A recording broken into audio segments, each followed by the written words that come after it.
And though sometimes my prayers feel like they're bouncing off the sky, the hand I hold won't let me go, and is the reason why I will stumble, I will fall down, but I will not be moved. I will make mistakes, I will face heartache, but I will not be moved. On Christ the solid rock I stand, all of the ground is sinking sand. I will not be moved. No, no.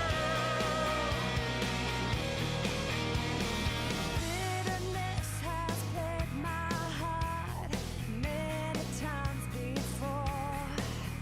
My life has been like broken glass, and I have kept the score of all my shattered dreams. And though it seemed that I was far too gone, my brokenness helped me to see its grace I'm standing on.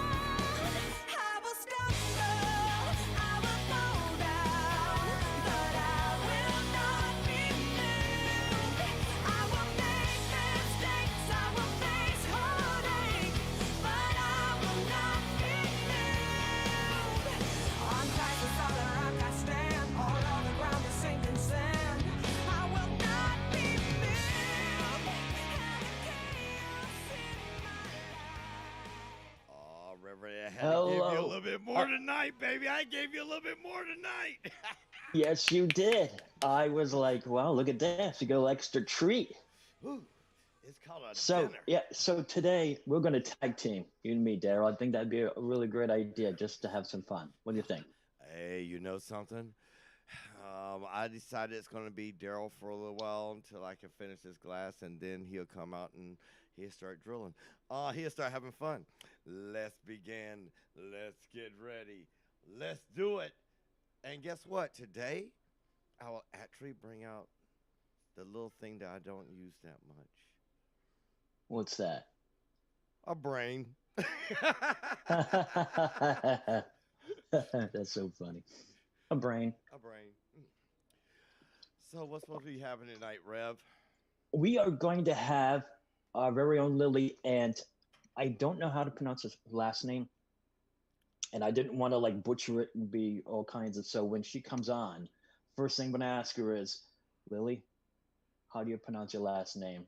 And that way she could pronounce it, and then I can get scot-free because, you know, if it's a Latin term, if it's a Greek term, or even Aramaic, I got it. But when it comes to last names, I think it's Batakara or something like that. That's about as close as I can get. But anyway, she is actually one of our new children of the Global Enlightenment Radio Network, if I'm not mistaken. Yippee-ki-yay. Yeah. I'm happy. I'm happy. I'm happy. Yeah, exactly. Yep. So, yep. And I told her to give us a call in a little bit, and then we will get cracking.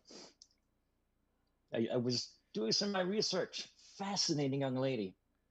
Did you know she was a doctorate in philosophy? That I do know. Yes, I do. Yeah. Yeah, that's what I wanted to hear. I want to see how deep the rabbit hole really goes, even on the Rev show. Hold on. Even on the Rev show, Yeah, is a special little rabbit hole. So, absolutely. So anyway, so how was your week? Actually, I worked my little fluffy tail off this week. I mean, it's kind of difficult when you have a side job for the USG. Then they decided to disband a whole entire group, but that's another story. You know how they can say, oh, well, guess what? You know, you're not needed no more. After you've already gotten all the information, the whole 78 people are gone. Yeah, 78 people. The two officers were still active duty, so they moseyed on to another part. And it's kind of bad. Everybody wasn't happy, and we did a lot of investigation, a lot of work. That's all I can say. We did a lot of work, and for a 24-hour period to hear, um, we're not continuing the investigation. That's it. Wow. Yeah, but it's okay. I mean, hell, my mom saw me on TV 3 times. I don't know what's going on downtown DC. Literally, I don't go down there. I think a bunch of crazies are down there all the time. So I try to avoid downtown. And That's true. the, It is the heart of the beast. it is the beast. I mean, you could drop a bomb down there and clear up some air and kill some COVID off too. And then we got then we got TV giving us COVID all the day long. COVID this, COVID that, COVID, COVID, I COVID. did notice that while the whole thing was going on about the election this week, CNN didn't even cover hardly anything about COVID. What's up with that? Well, ABC, CBS, everybody else did. Did they put a pause button on COVID? Is that what it is? Yeah, they paused it for a hot second. You know how that is. It's like, well, 9 other networks are talking about it continuously on top of the president's, the numbers from the states coming in and all that. Not going there, not going there. But yes, COVID is a issue because it raised up 680%. I think it was. Yeah, 680%. So let me see. So when we went to bed, the president was going through the roof. But when I got up in the morning, all of a sudden the president is like way behind. Yeah, and Apparently, no one was up apparently doing. there was only like 6 people per rally for the vice president, and yet all those people voted. Yeah. Yeah. But makes it even more interesting is that people, there was nobody working doing the polls, counting the ballots in at night. I mean, come on, how many people are going to stay there working 24 hours? Think about that. That doesn't make sense. Especially doing that kind of work. No, they don't do that.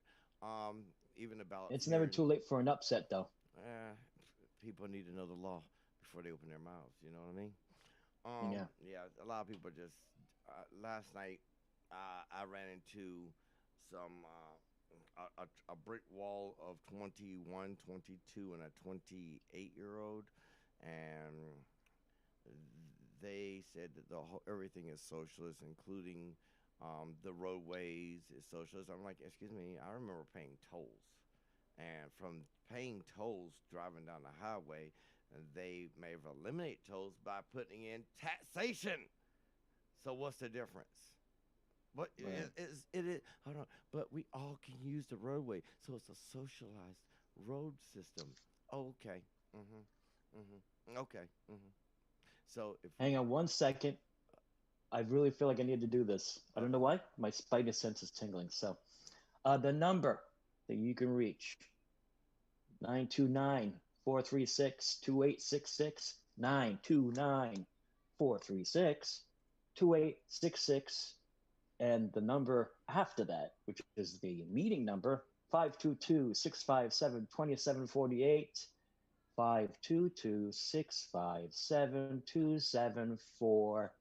522-657-2748.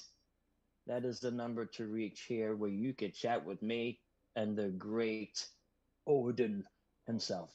you call Also, for 'em. hey, open season on questions. Except this time, instead of just me answering some of those questions, I'm going to put Mr. Daryl on the hot seat and see if he remembers some of his Sunday school teaching.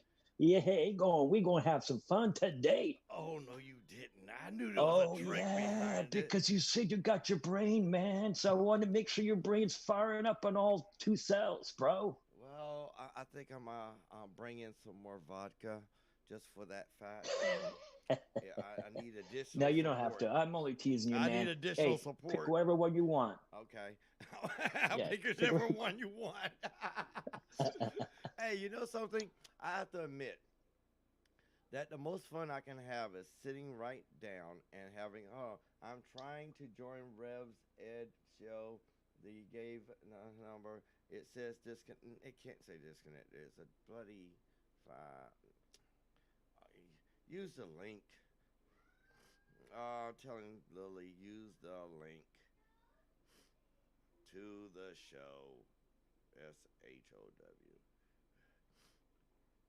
It I didn't send her the link, is so that was my bad. it is N G E G whatever ERN chat. Yeah, we have our own chat, people. You know, we have to keep things private because y'all out there, y'all go crazy. And I'll put it right here. Paste. Boom. And she should be able to hop in if she wants to do that on the phone. Either one. And the 9291, which is on the YouTube screen, is the phone number to call in. Then you put the meeting ID. It's on the screen. Huh? What can I say? I'm trying to fine tune the show little bit by little bit. So first hour, we're going to talk to Lily. Second hour, we are going to cover some more Book of Revelation, open season on questions. Ask as many questions as you want. I'll try to answer them. And then we'll just dedicate the rest of the show to catching up on your questions because it seems like every time everybody had questions, we ran out of time faster than we ran out of questions. Yeah. Are those the questions right there? Yeah, some questions right there. I had to write them. All right. Excellent. I didn't want to lose everything. You know, I'd lose my mind if I didn't have it attached to my brain or my head or my shoulder. Well, that's interesting. What's the difference between your mind and your brain? Well, see, I know one is the physical counterpart of an intangible counterpart, but you're on the point. You're on point there. It is an intangible counterpart, but the mind I have is not the mind in my head. Especially. That would be a very good question to ask Lily. Yes. Philosophically, is that a correct statement? Uh-oh. You're in trouble now. You spoke, and she is here. Hi, Lily. She's almost, it takes a minute to connect. She's got that cute voice. Don't worry about it. There she is. And she is here. Oh, sorry. Hi, Lily. Hey. Hi, Lily. There you are. How are you? I am very well. You made it. Yes, I made it. There she is. So how do you pronounce your last name? Yeah, I heard you what you said. It's not Aramaic. It's Sanskrit, and it's Bhattacharya.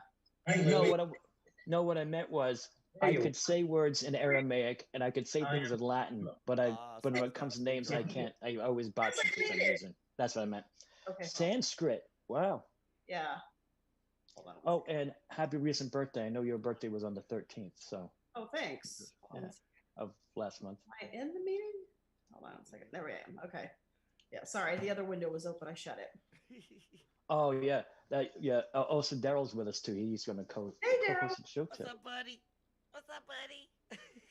I like her. She's so cute. So, the question that I just asked was, first tell us a little bit about yourself.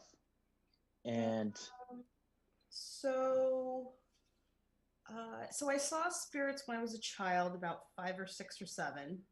I was really lucky because I was growing up on the East Coast in Westchester.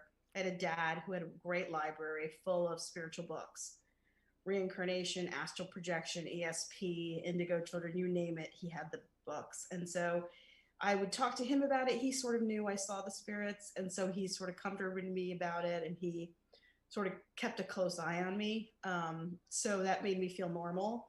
I quickly realized other people did not see spirits. So I learned really quickly that he was pretty much the only person I could talk to. So jump forward, my dad then dies when I was 17 of ALS. And I just never thought I'd be a reader. I always went to readers to try to get an understanding of my life. Right, and I saw that you belong to a psychic collective. Is that right? A psychic collective? Yeah, where I saw on your webpage where it was like they could just type into the page, and I couldn't understand what that was about. Could you go into that for me a little bit? Sure, I'm trying to figure out what you're talking about. Psychic visions or healing with Lily. What are those? Healing with Lily, is that what right? You mean? Yeah, yeah. What are those? So it's just so when I became a psychologist, I had a private practice with a website, And then Wow. I left psychology to do spiritual life coaching in 2017. So I had to change the website. So I made the website called Intuitive Healing with Lily. And it just offers services in a very plain format. Not very informational, not really. And that's done purposely because a lot of people knew I was a psychologist, and I was trying to come across as more sober and straightforward. Oh, okay, great. So that's what that's about. Yeah. Oh, that's fascinating. So now what made you decide to go into psychology? So my mom is a retired psychiatrist, and okay. she had a private practice, and she did really well with it. And I saw her at age 15, and I thought, I want to do a private practice, but I didn't want to do medicine. So I wanted to be a psychologist and help people. And I'm kind of glad I went into psychology and did what I did. And I'm kind of glad I left, because I really feel like people took advantage, were very ungrateful. I worked my butt off. I helped a lot of people. I saved a lot of people from suicide. I worked over hours. I didn't get paid. I did things just to kind of really make a difference. And so I know I did. I worked in a number of settings, the community crisis line, insurance companies, hospitals, halfway houses. I worked it all, like the VA. I volunteered there. So I'm pretty knowledgeable. I was also elected member of the board of Nice. San Diego Psych Association. Thank you. In 2010. So, I know I have my colleagues' respect, and I worked really hard, and I just saw it was just tremendously hard. And there was a lot of limits. There were things I wanted to do spiritually, and the board didn't approve. So I left. Wow. Yeah. But so how did you make the leap from? It was a long story. There was a case. There was a case that had a lot of political leanings.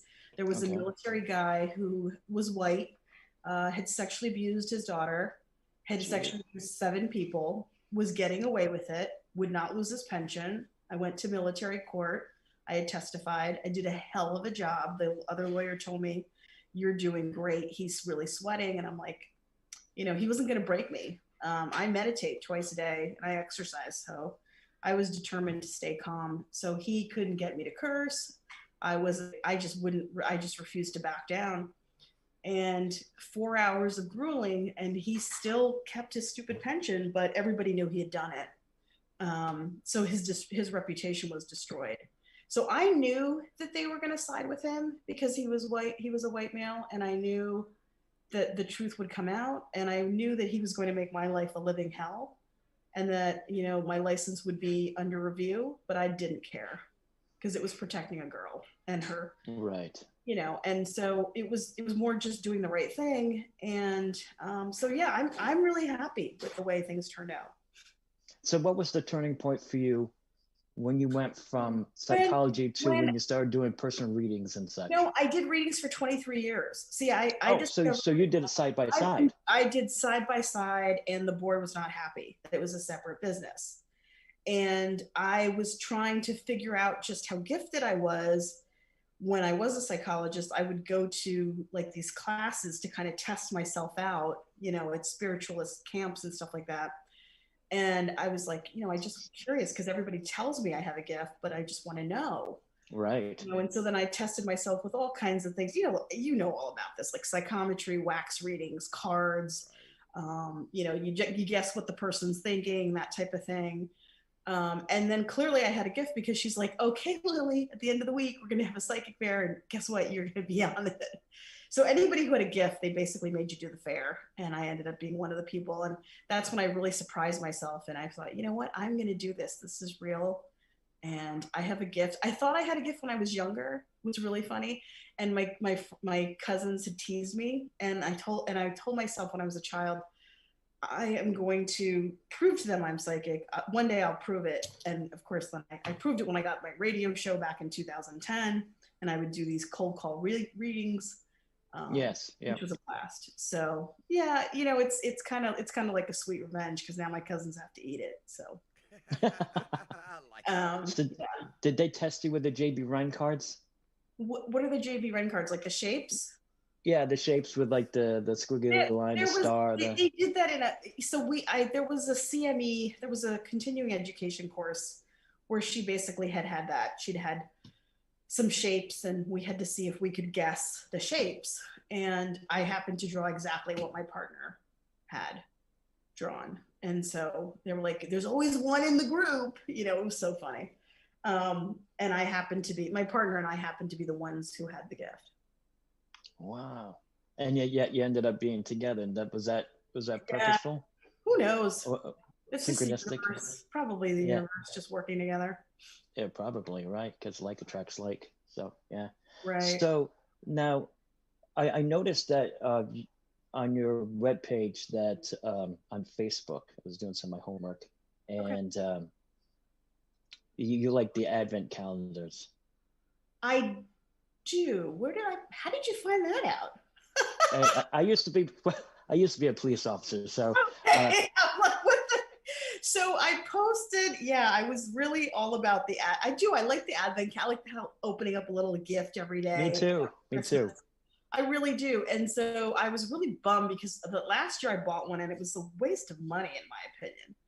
So this year I kind of made my own little calendar by just buying myself all sorts of little makeup goodies, and I'll just open each one, each day of the days of Christmas.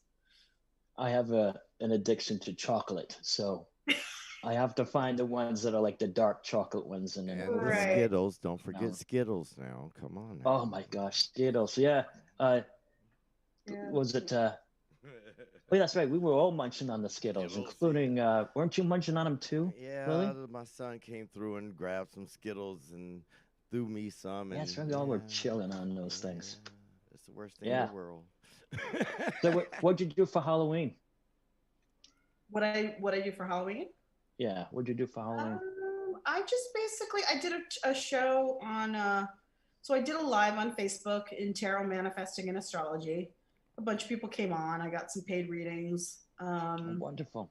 Yeah, I read some people, and then I just basically hung out at home. I didn't let people come to our house because I have a senior mom with some health issues. So I just put senior at risk. See you next year. Right. Sure. Yeah. Now, you had said tarot manifesting. What is that? So that's a group. It's a name of one of the many groups on Facebook where you can do some readings and you can become an approved reader. And so I'm an approved reader on many different Facebook groups, and that's one of them. But I've left the group temporarily. So it goes month to month. You pay a fee, and then they do their thing. You're and then you pay a certain percentage. No, you pay a flat fee, and then you basically do your lives. But I was having a tremendously hard time scheduling my live, even though it was only once a week, because there were these two readers that would kind of always be on, and I was like, oh my God, this is getting ridiculous. So I thought, you know what, I'll do them elsewhere. It's all right. I mean, there's plenty of space for all of us. So yeah. Wow. So now, when you had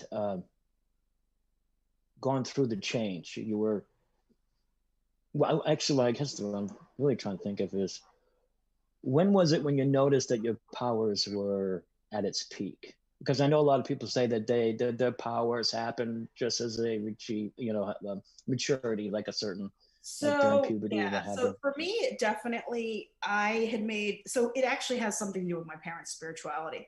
They both were Kriya in Self-Realization Fellowship, which meant that they meditated twice a day without fail.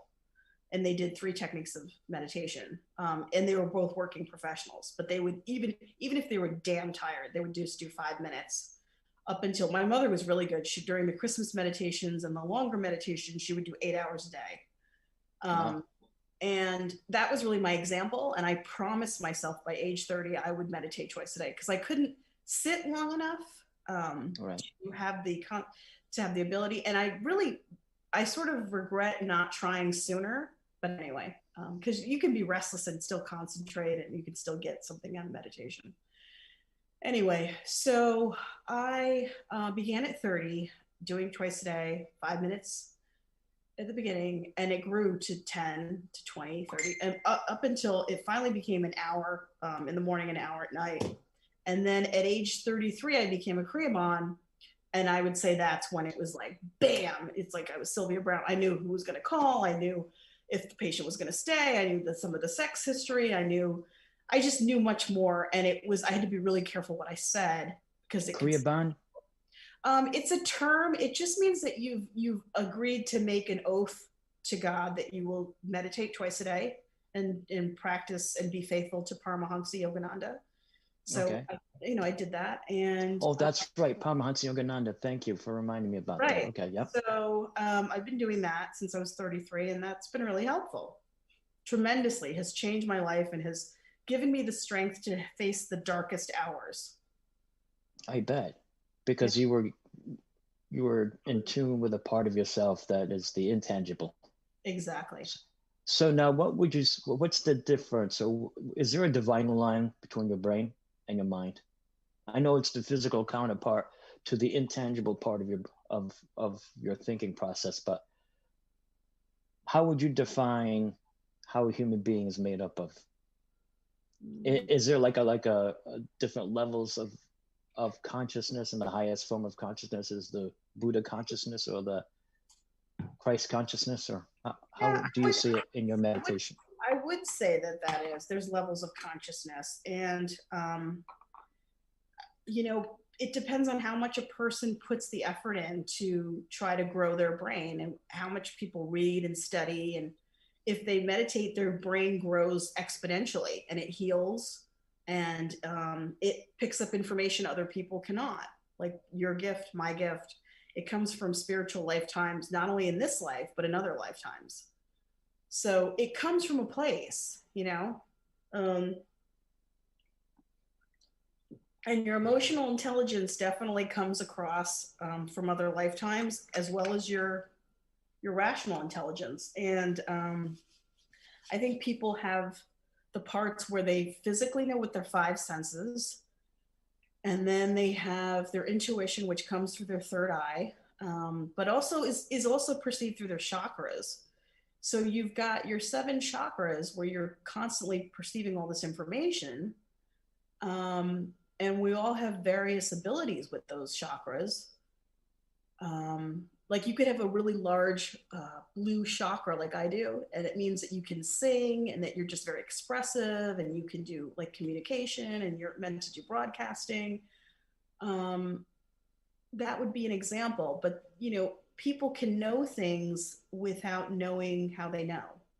Like Padre Pio knew about all those people in the war. He prayed intensely and he picked that up. That devotion built a connection, like a radio connection, and it was clear. And so Paramahansa Yogananda talks about how your meditation will clear your mind, so the static is gone and you're picking up clear messages. So Padre Pio, that's is that someone that you are interested in, or totally? I love the Catholic saints and the Christianity, Jesus and Mother Mary and Father Joseph. SRF incorporates Jesus and all of it respects and honors all the spiritual traditions of the world, and that's what I love about it. And then it just teaches you how to meditate. So we're celebrating all of the cultural traditions and holidays, which is great. So yeah, I've been worshiping Jesus since I was 4 years old. Fascinating. Yeah. So, all right. Besides being able to read tarot cards, right, and besides being able to meditate, what other gifts have you discovered in the big box? You know how like there's no such thing as one person having just one gift. It's like a big box, and then you open up and there's little tiny gifts inside. So what would be yours? Remote viewing, where I go and I actually see inside other people's homes without being there. Remote viewing? Yeah, remote viewing. Yep.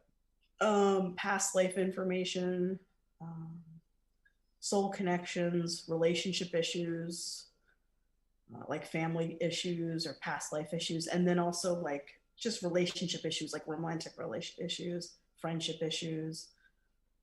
I'm trying to think. Pendulum. I really work well with the pendulum.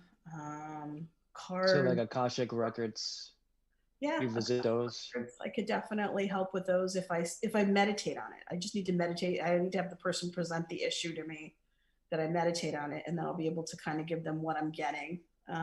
Right. So that's been really helpful for people. Now, I asked this question of Melinda last week, but I'll ask it of you too.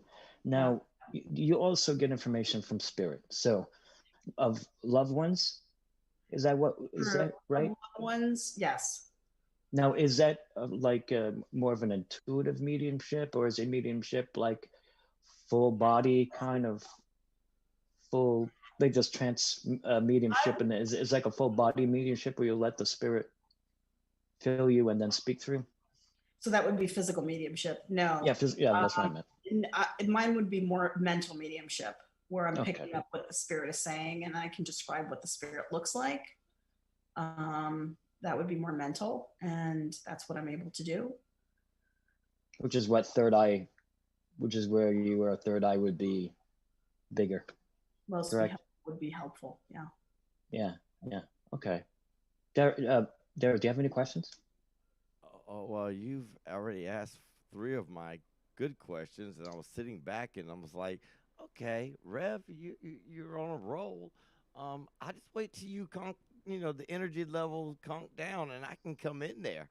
I'm thinking of some good stuff. Trust me, I'm thinking. It's all yours. Mm-hmm. Go ahead and party, Rev. All right. It's your party. It's your party. It's your party. Okay, so now you said that you did cold readings. Correct. Now, do you enjoy doing those? Because I do. I do not. I really? Personally, I like the challenge. Somebody, I know, I understand that. I prefer when somebody comes to me. To me, it feels like a nuisance. I like when people come to me and have a question, and then I can kind of delve into their energy and then get them a real answer. Because to me, the cold reads it feels like it's an annoying test, and it just kind of, it just gets on my nerve. But I'm just being honest. I love it when people come to me and say, can you help me with this? What is this going on? Why did this happen? Was this supposed to teach me something? Then I can, and then I can kind of go into it and say, this is what I see happening. Do you have like a goal as far as what you would like to use your gift for? Like eventually I would like to help somebody find a missing person. I haven't done that yet, but I would like to. Well, I'm surprised you haven't. That sounds, because you seem really strong with your gift. But so I actually, that's just opportunity, not. I understand. I just haven't found them. Yeah. I really do, Reverend. That honestly, I have the utmost respect for you. So Melinda Williams does the work for the police and does all those investigations. And when she sometimes needs an opinion, guess who she calls? She calls me. Wow. Yeah. So awesome. I'm able to help her. And then I basically asked her at one point, I said, Melinda, are you telling me that I'm right? Because I need to know this. And she said, yes, you are correct. I'm like, oh my God. So I was floored. I was really floored. I didn't know I could do that. To me, that's wild. So I would love to help. I agree with you. I'm right with you on that. I would love to help with missing persons. I would love to help with ghost investigations, like if there's a ghost there, and then could we clear it? I love Chip Coffey. I think he's great. Oh yes, he's working with definitely children, and he's trying to help them, and I just think he's phenomenal. So I would love to do that. I would love to go on TV. I would love to mentor other indigos and kind of support them in their gifts, because not everyone had such great parents like I did. I happen to have really good, strict parents that love me no matter what. Some people don't have that, and I was able to give that to my clients through therapy. Now I'm able to give it to them as a life coach through my readings, and I know they appreciate it. And I'd like to extend that through TV, through radio, maybe write a book. Yeah. Oh, I could definitely see that. You writing a book. Yeah. Did I mention that to you before, that I saw you writing a book? No, you didn't. But I mean, other people have. And so it's just, I've written one book, but I need to find a second publisher for it. So I think I found one. I have to get it to be edited, and then we can do it. So I just have a lot on my plate right now. Oh, I can imagine. So now, what do you now? Also, you sell jewelry. Now, do you make this jewelry yourself, I do or make the on jewelry. your Etsy? Wow, you are so creative. Yeah. So tell me a little bit about your business. So it's everything has a story. So I love really pretty, intricate, beautiful jewelry. I always admired it, wanted it, asked my mother for it. My mother was like, Lily, wait till a man gives it to you. And I said, Mom, that's not the right answer. So I went to the gem fair and I basically bought some tools, got some beads and some gold fill wire and sterling silver. Gold fill wire is like 5% gold over brass. So Oh, really? it has Okay. the qualities of gold without the price. Mm. And so what I did is I started experimenting and then I started making stuff, earrings, you name it, necklaces. I made hairpins, I made bracelets. And my mother was like, where did you get this? And I'm like, I made it. And she was in shock because some of the stuff looked really good. And I can actually put, like the cursive names, like people's names as Christmas ornaments, or Yes. like as a necklace, like a woman's name. I can do that. Oh, And I've done wow. it and I've sold it. So, So you can make like little charms and things for like a I charm do. bracelet. And I've got wow, that, and I've also got my watercolor art shop where I sell reading cards. So I've got those two things going, and yeah, so I'm busy. so where can people find that? Because I really would like to make sure So people who are watching can go check it so out. the jewelry is etsy.com/shop/LILYB 444, and then the art is etsy.com/shop/Lily Moon Signs. Spelled like it sounds. LILYMOONSIGNS. That's beautiful. So, what is your mover? There's one piece of jewelry that seems to move the best. I used to work in a jewelry shop myself. I used to Oh be wow, okay. I used to be a polisher. I used to polish and Oh nice. plate and all kinds of stuff. Yeah. In fact, I stole my mom's bracelet one time. I stole her bracelet. I plated it 20 times. Wow. So it literally glowed at night, gold plated it. Uh-huh. And I gave it to her for a Christmas present. She didn't even recognize that it was her old bracelet Oh that I my had stolen. God, how nice. That's really nice of you, actually. So I have made these 14 karat gold bangles with gemstones on them. They're actually at a jewelry store down the street, and the very rich people at Rancho Santa Fe look at them all the time and say that they want them. So I believe that they're going to finally be sold soon. It's been sitting there. People just keep oogling it, and they keep trying to, lower the price. And I'm like, just buy it already. So I might even lower it just a little bit so they buy it, just get it over with. But I would say that's the quickest mover is those bangles.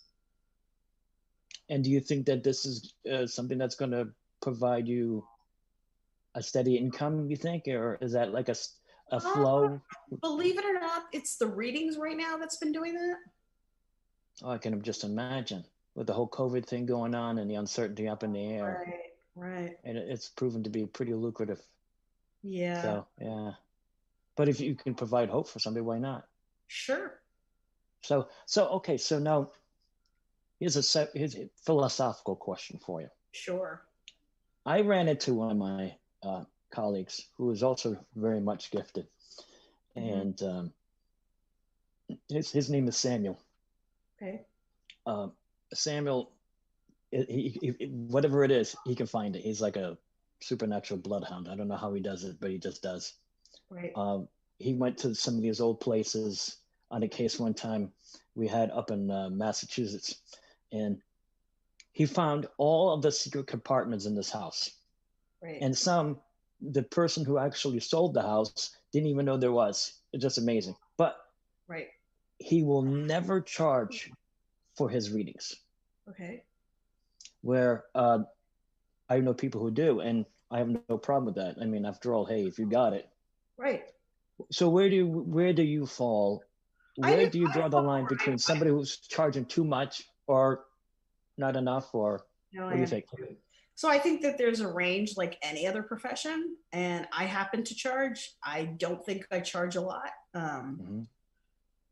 And it's only because you're also getting the skill and the talent and the education, the experience of a licensed psychologist for 23 years. I mean, come on, what do you expect? I mean, this is Exactly. I agree with that. I do. so, I mean, give me a break. You're not going to, I'm not Joe Schmo down the block. You know, I'm Dr. Bhattacharya who's left that to become this, to now help you. So obviously I'm a little bit more experienced than some of the other people. And I've got, you know, I just have more common sense than certain people. So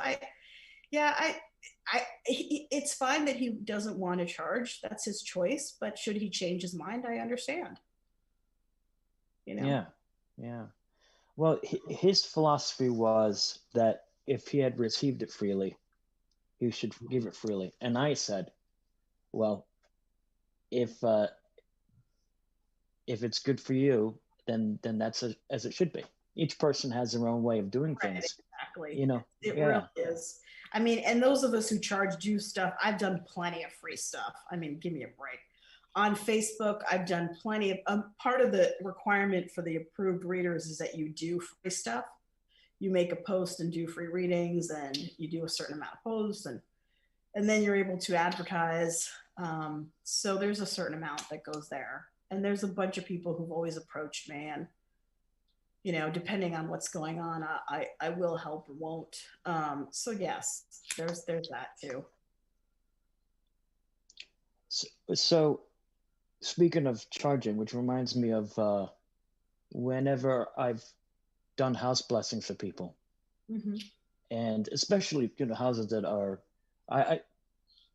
people call me when there's the negative energy thing that's going on, and not just for the simple house blessing, because I'm too busy with all the stuff. Right. But I noticed that a lot of times people will actually go, well, how much is this? And it just blows me away to think that there would be people that would charge an exorbitant amount of money to like clean a house. Where do you stand on that? Yeah, no, it's true. Yeah, no, I get it. I've also, you know, I'm a reverend too, just like you. And I, you know, I've done weddings. And so people ask that, you know, how much do you charge for this? And there are people who charge a lot for the weddings. And I don't, you know, because, you know, I get it. You know, people are spending a fortune on the weddings anyway. Come on. So, right. You know, and my answer to this is it depends. If the person is exorbitantly rich. Yep, keep talking. I can hear. Yeah, no, and the person is making your life a living hell, charge them more. You know, if not, and if the person can't do it, there's the sliding scale. It's different for everybody. You know? That is interesting. I don't like to turn people away, so I try to take people and just take what they're paying and just help them out. That's a very good thing. And I knew Rev was going to do that to me because I know I love my Rev. And you know something? I really like you. I mean, first of all, I have to say, you got the guts of a siren. You got the energy that goes with it. And I can see it every time I see you on camera and by you showing up last night during my rants. Thanks. Yeah, it was a real nasty one for last night because we had a rough night.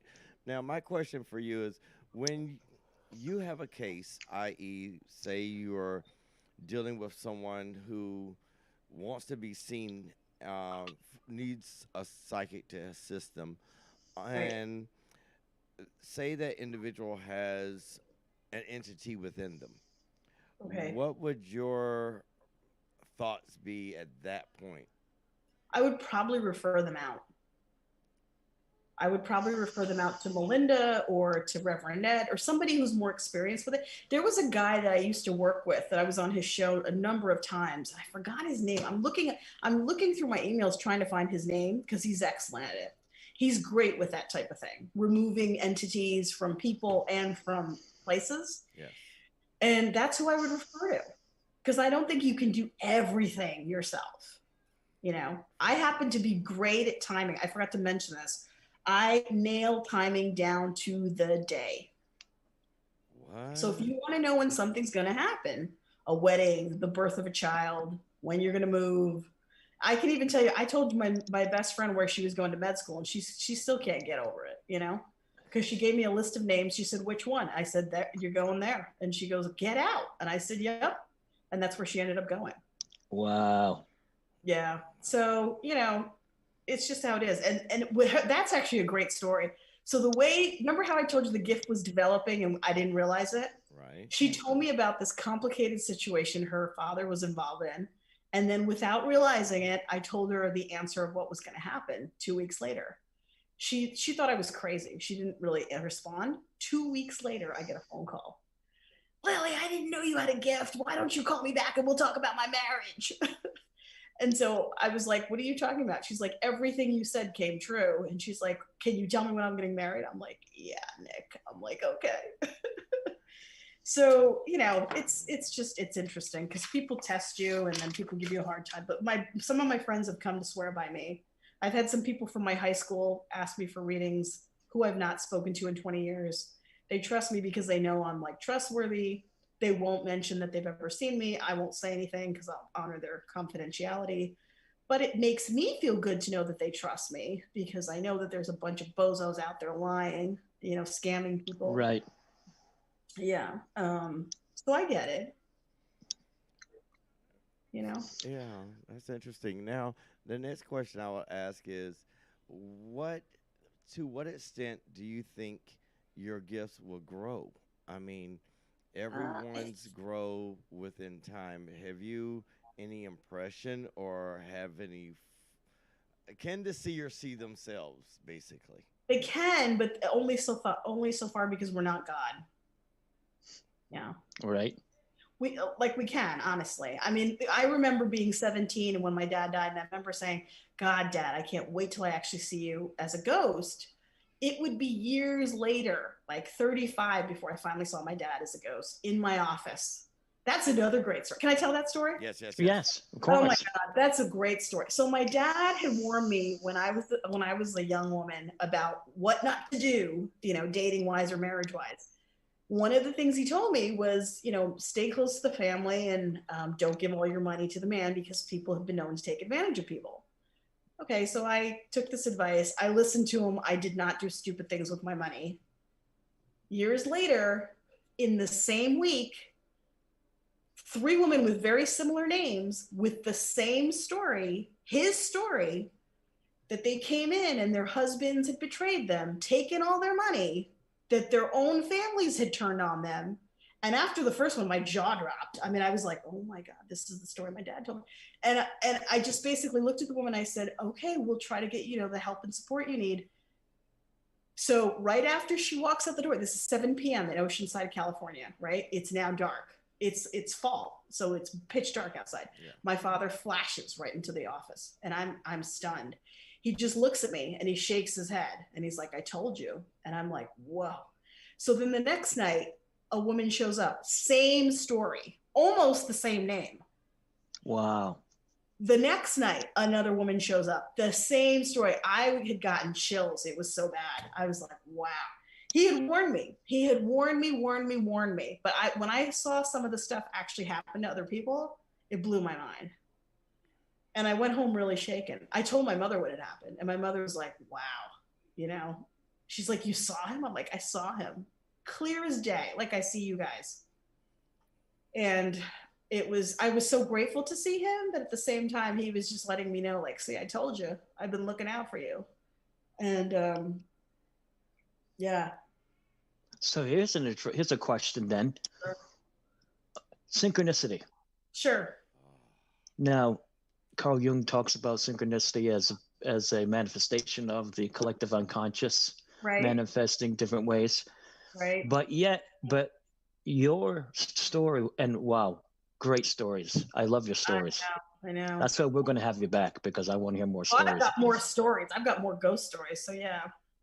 So now synchronicity. So now how much of the synchronicity is collective unconscious, and can synchronicity also be the hand of spirit? Meaning, I think it's the hand of spirit personally. Really? I do not think it's. So it could be your dad or say anybody. Is that what you're saying? I mean, I think I understand that Jung had his point, but I mean, my point is, unfortunately, I believe in God, and so, I've heard so many sayings, and they're all true. If the coincidence is God's way of introducing you to someone, I think about the person that I'm with now. I would have never met this person because he never goes on dating apps. where I go on dating apps. We never would have met. We met quite by coincidence. Right. He happened to be picked for the job. My mother happened to have hired him. We met, we were in shock. We sort of looked at each other like, whoa, there was like such a deja vu moment there between us. And I was like, wow, this is crazy. There's lots of ones. Have you ever heard the saying, like, if someone's bad to you, always be good to everyone? Because in the end, you weren't dealing with them. You were dealing with God. Correct. So, Yes. so it's the hand of spirit. You really have to be good to everybody because you never know what's going to happen. It's true. Yeah. It totally is. Well, go ahead, Daryl. I'm trying to formulate my thoughts. You knew I was coming out with something, and you just stop reading my mind, Rev. Stop reading my mind. I have not had enough to drink to block you out yet. Okay. Go ahead, buddy. Okay. Go ahead, you do it. So the next question would be, in the aspect of my favorite topic in research was fate versus destiny when I got my degree and other degrees in college. What do you see the active role of fate and destiny when it comes to being a seer, as you are, and do you pre-warn individuals of upcoming events or possible dangers? So I give them possible outcomes and I try to stay positive as possible. There's only one time I actually saw somebody have danger and there was a danger. And the person, I saw something that was pretty stark. I called my sister and my mother. Within a week, we got some news that was very dangerous. So what I saw had correlated to what was going on. That's it. Other than that, no. All my other clients, it's usually like the biggest thing that might happen is they might break up or a marriage might break up, which I know is heartbreaking and it's a lot of work and there's rebuilding to be done, but nothing that they can't move from, nothing that they can't heal from. So I stress that. I stress the positive. I'm a much more positive, optimistic reader. And some of these people, I've seen some of these readers, they'll be judgmental. They're not careful with their words, and they really should be. Because they should be. It can influence how people look and feel about themselves. But say you saw somebody, you saw an event, and the event was the person was going to die. Would you forewarn them? No, because... And you're talking about somebody who did not come for the reading. Is that what you're saying? Correct. Yeah. I wouldn't say anything. You wouldn't really? say anything. So let me see. So if some strangers were, What if I'm wrong? What if I'm wrong? And if this person's fine? What if they end up having a cold as and I'm misinterpreting it? I wouldn't do it. It's you gotta be ethical about this stuff. So you do have to have a form of ethics to be a good reader. Absolutely. I only respect the good readers who have the ethics, and there are far and few between, let me tell you. That is so true. That is one of my biggest issues with paranormal investigators. Yeah. They go into a house, they hear that it's a hot spot for paranormal activity. Yeah. They deliberately stir it up just so they can get their evidence, and then they leave. It's not cool. It's not cool, and it's not to be done. Nope. No, not at all. No. Anyway, I'm sorry. Go ahead, Daryl. I apologize for interrupting. You already knew there was a part 2 to it, didn't you? Yes, I did. Damn, Rev. I told you I haven't had enough to drink to get you out of my head. All right. So I'm just waiting for him to come up. Back to the point. So the other question I would ask is, when it comes to fate and destiny, where do you stand on that topic? When it comes to I think certain things can come into your life that you were meant to have happen. However, you can work to change your destiny. But say someone, that'd be fate again. But say someone had some. There was like the 3-year-old child. Let's say. Yeah, exactly. But the question I would then say is, say you met somebody that has some of that hoodoo voodoo shit thrown on them. Dark magic, whatever you want to call it. and Right. you actually saw that in a reading, or you saw Right. it. Now, would you tell them, or would you sit back and It depends on the person. If this is a really difficult person, I might not, because the person might make my life a living hell. If the person is somebody who can actually hear that news and do something productive about it, I would tell them and ask them to get, like, have a priest clear them or something like that, or just ask them to pray for themselves to remove it. Then yes. Because I've had people who've made my life a living hell, Daryl. That's what you don't seem to understand. I understand. Trust me, I understood it from the. Yeah. The So 22 minutes. unless they come to you for help, Right. you're less likely to stick your nose in other people's business Exactly. because of that. Because somebody might be offended and go, who are you? Yeah. And yeah, exactly. And then they might start. Even a case that I had wasn't that long ago. Somebody asked me to consult for it, so I did, and they didn't like my answer, so Right. they threatened to trash me all through Facebook. Oh wow. I'm like, go ahead, Yeah. but yeah. it's- So what? See, that's my point. And I think at a certain point, like, I've been doing this long enough as a doctor and then as a psychic, both. If somebody wants to trash me, let them. Honestly, I think enough people know me and if people are so curious, they want to find out for themselves. And I think word of mouth is so strong that I've had the word of mouth. I've gotten people through word of mouth for both things. Exactly. Yep. And so if somebody's out there, okay, I honestly, I give it to God. I'll let God handle it, because the karma's coming, man, and man is going to get slammed. You don't That's have so to do funny. anything. So I mean, it's just, and yeah. So have you had any experiences with ultra dimensional beings, extra dimensional? No, I don't think I have. Okay. So extra dimensional or extraterrestrial at all?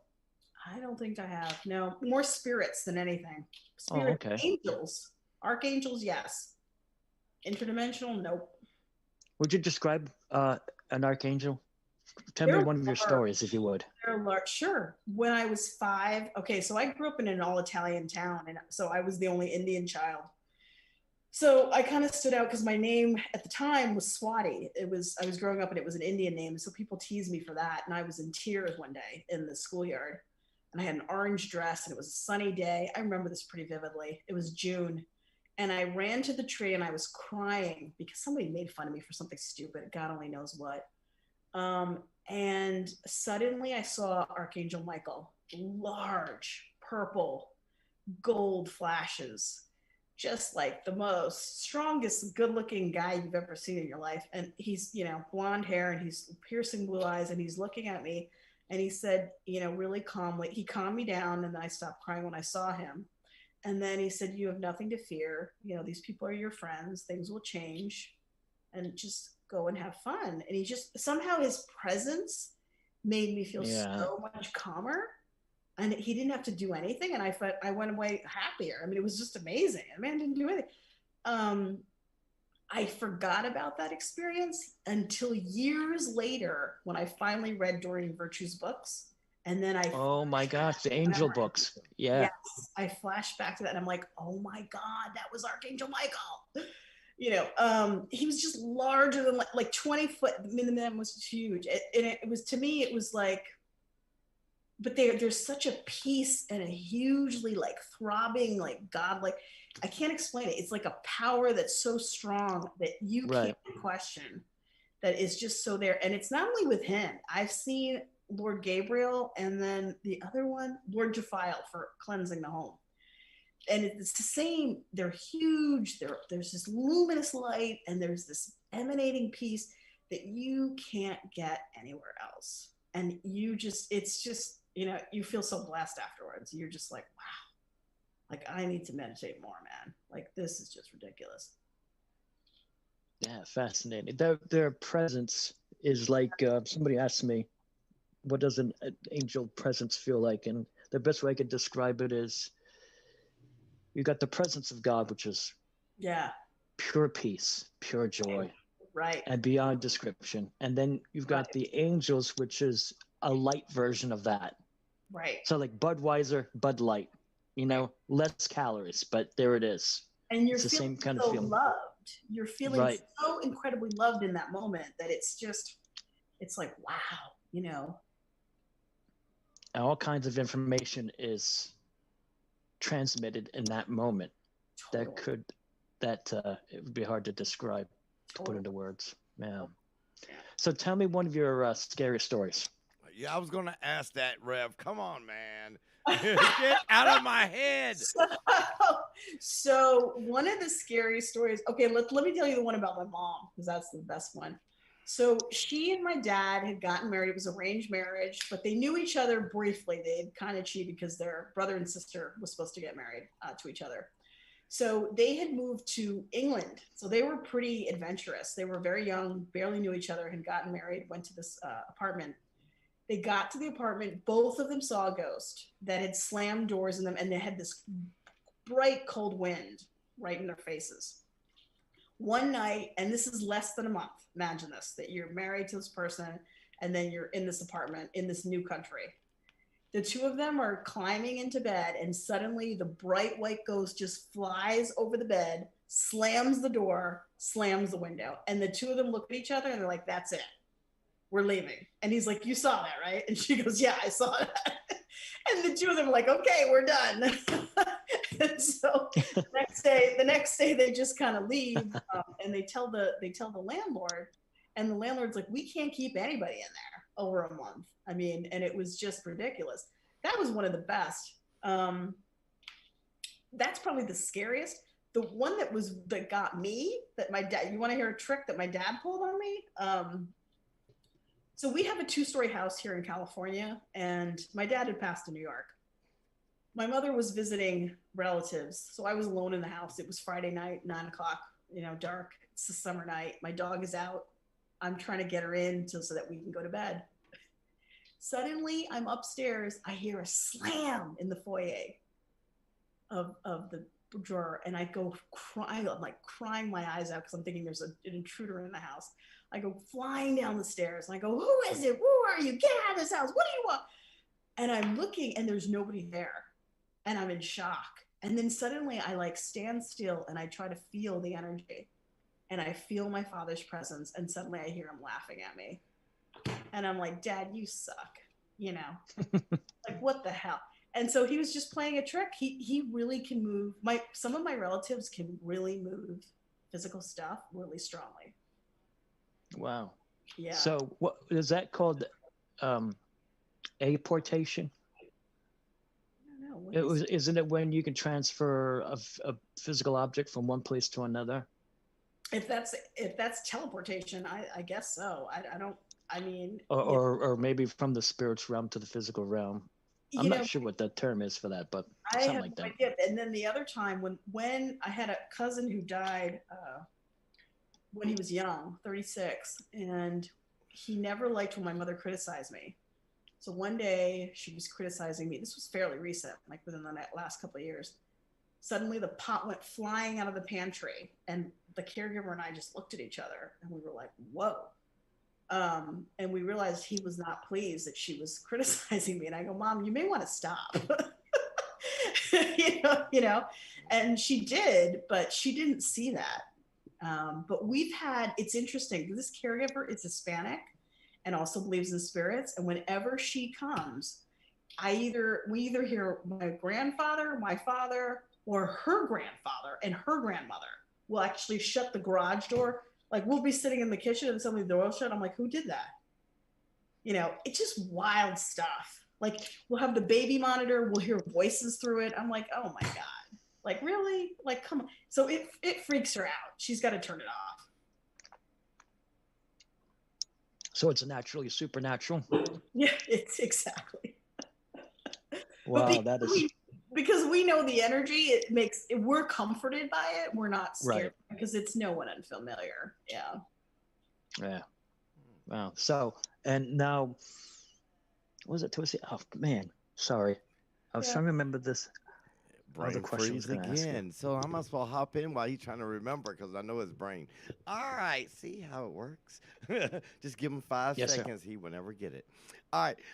So have you ever been into a house or been on grounds where you've actually experienced a lot of spiritual energy roaming around?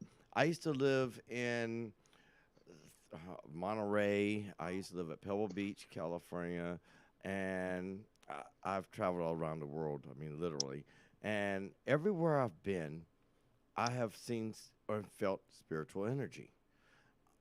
Um, None of it has frightened me. None of it has even given me a scare or a shock, to be honest. But the thing is, they always seem to gather at certain points when people are present, humans are present.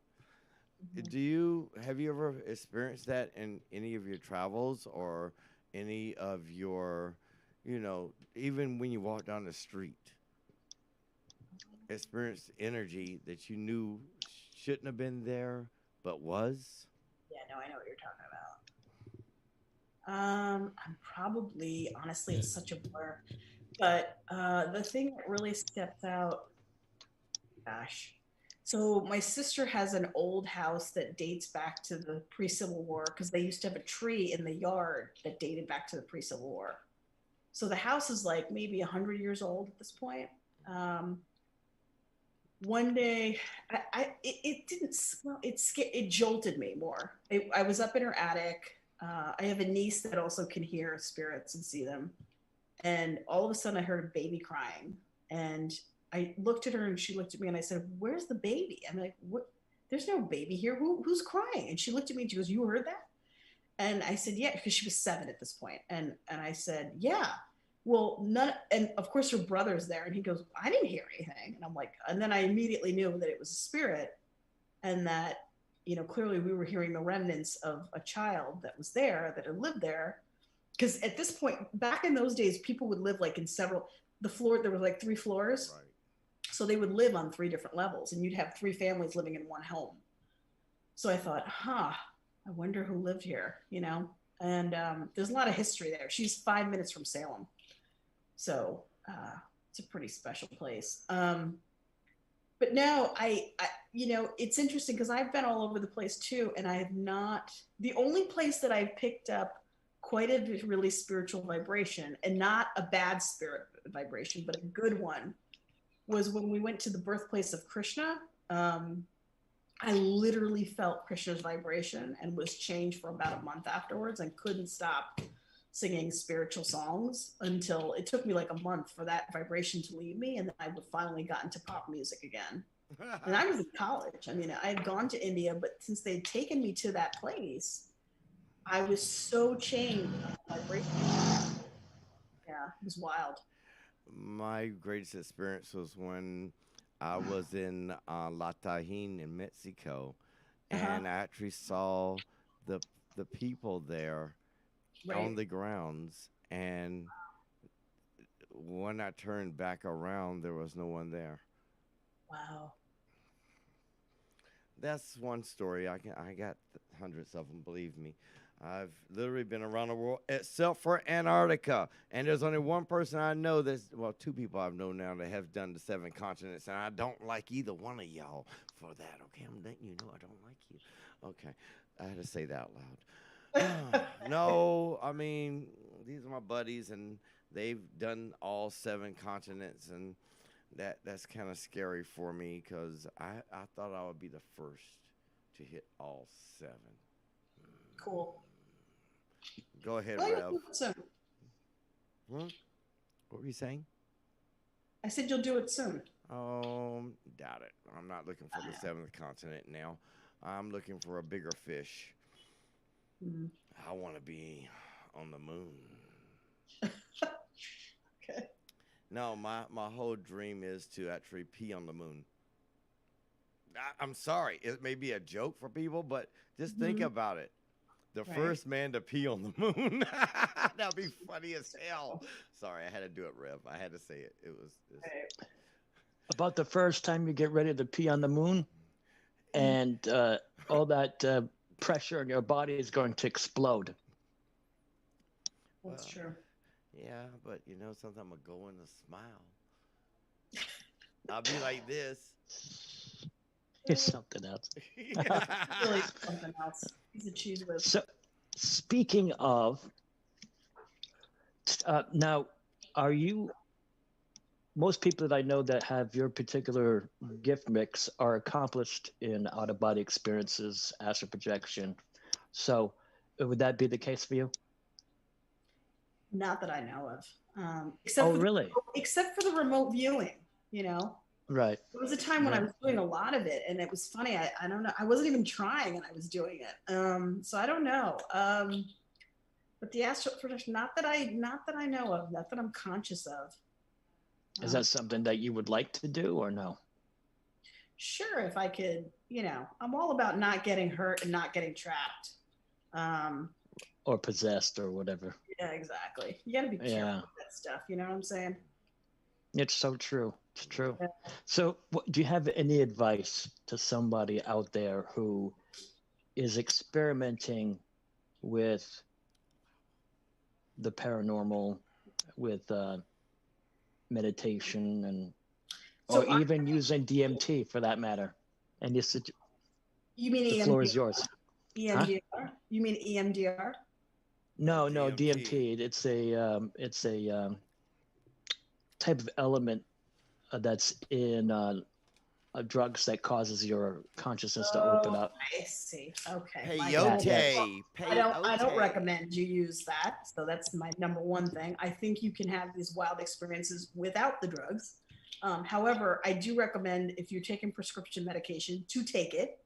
And then my second thing is, if you're thinking of dealing with the paranormal, I highly recommend you start praying and meditating twice a day to build a vibration of protection and love around you.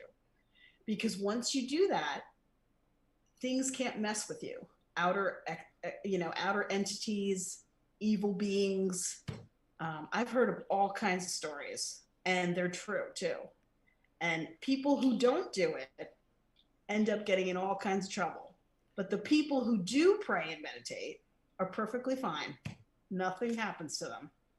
You know, they're able to do their reading and that life goes on. And I'm like, well, that's because you got protection. So Like spiritual mosquito repellent. Exactly. Yeah. Okay. All right. Good. Thank you.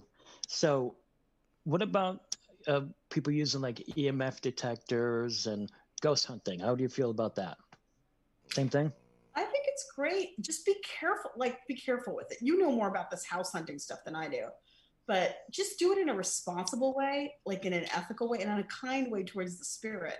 You know, don't be like, some of these people are a little too crazy and act like they're going to somehow overpower the spirit and just like they act all cocky and arrogant.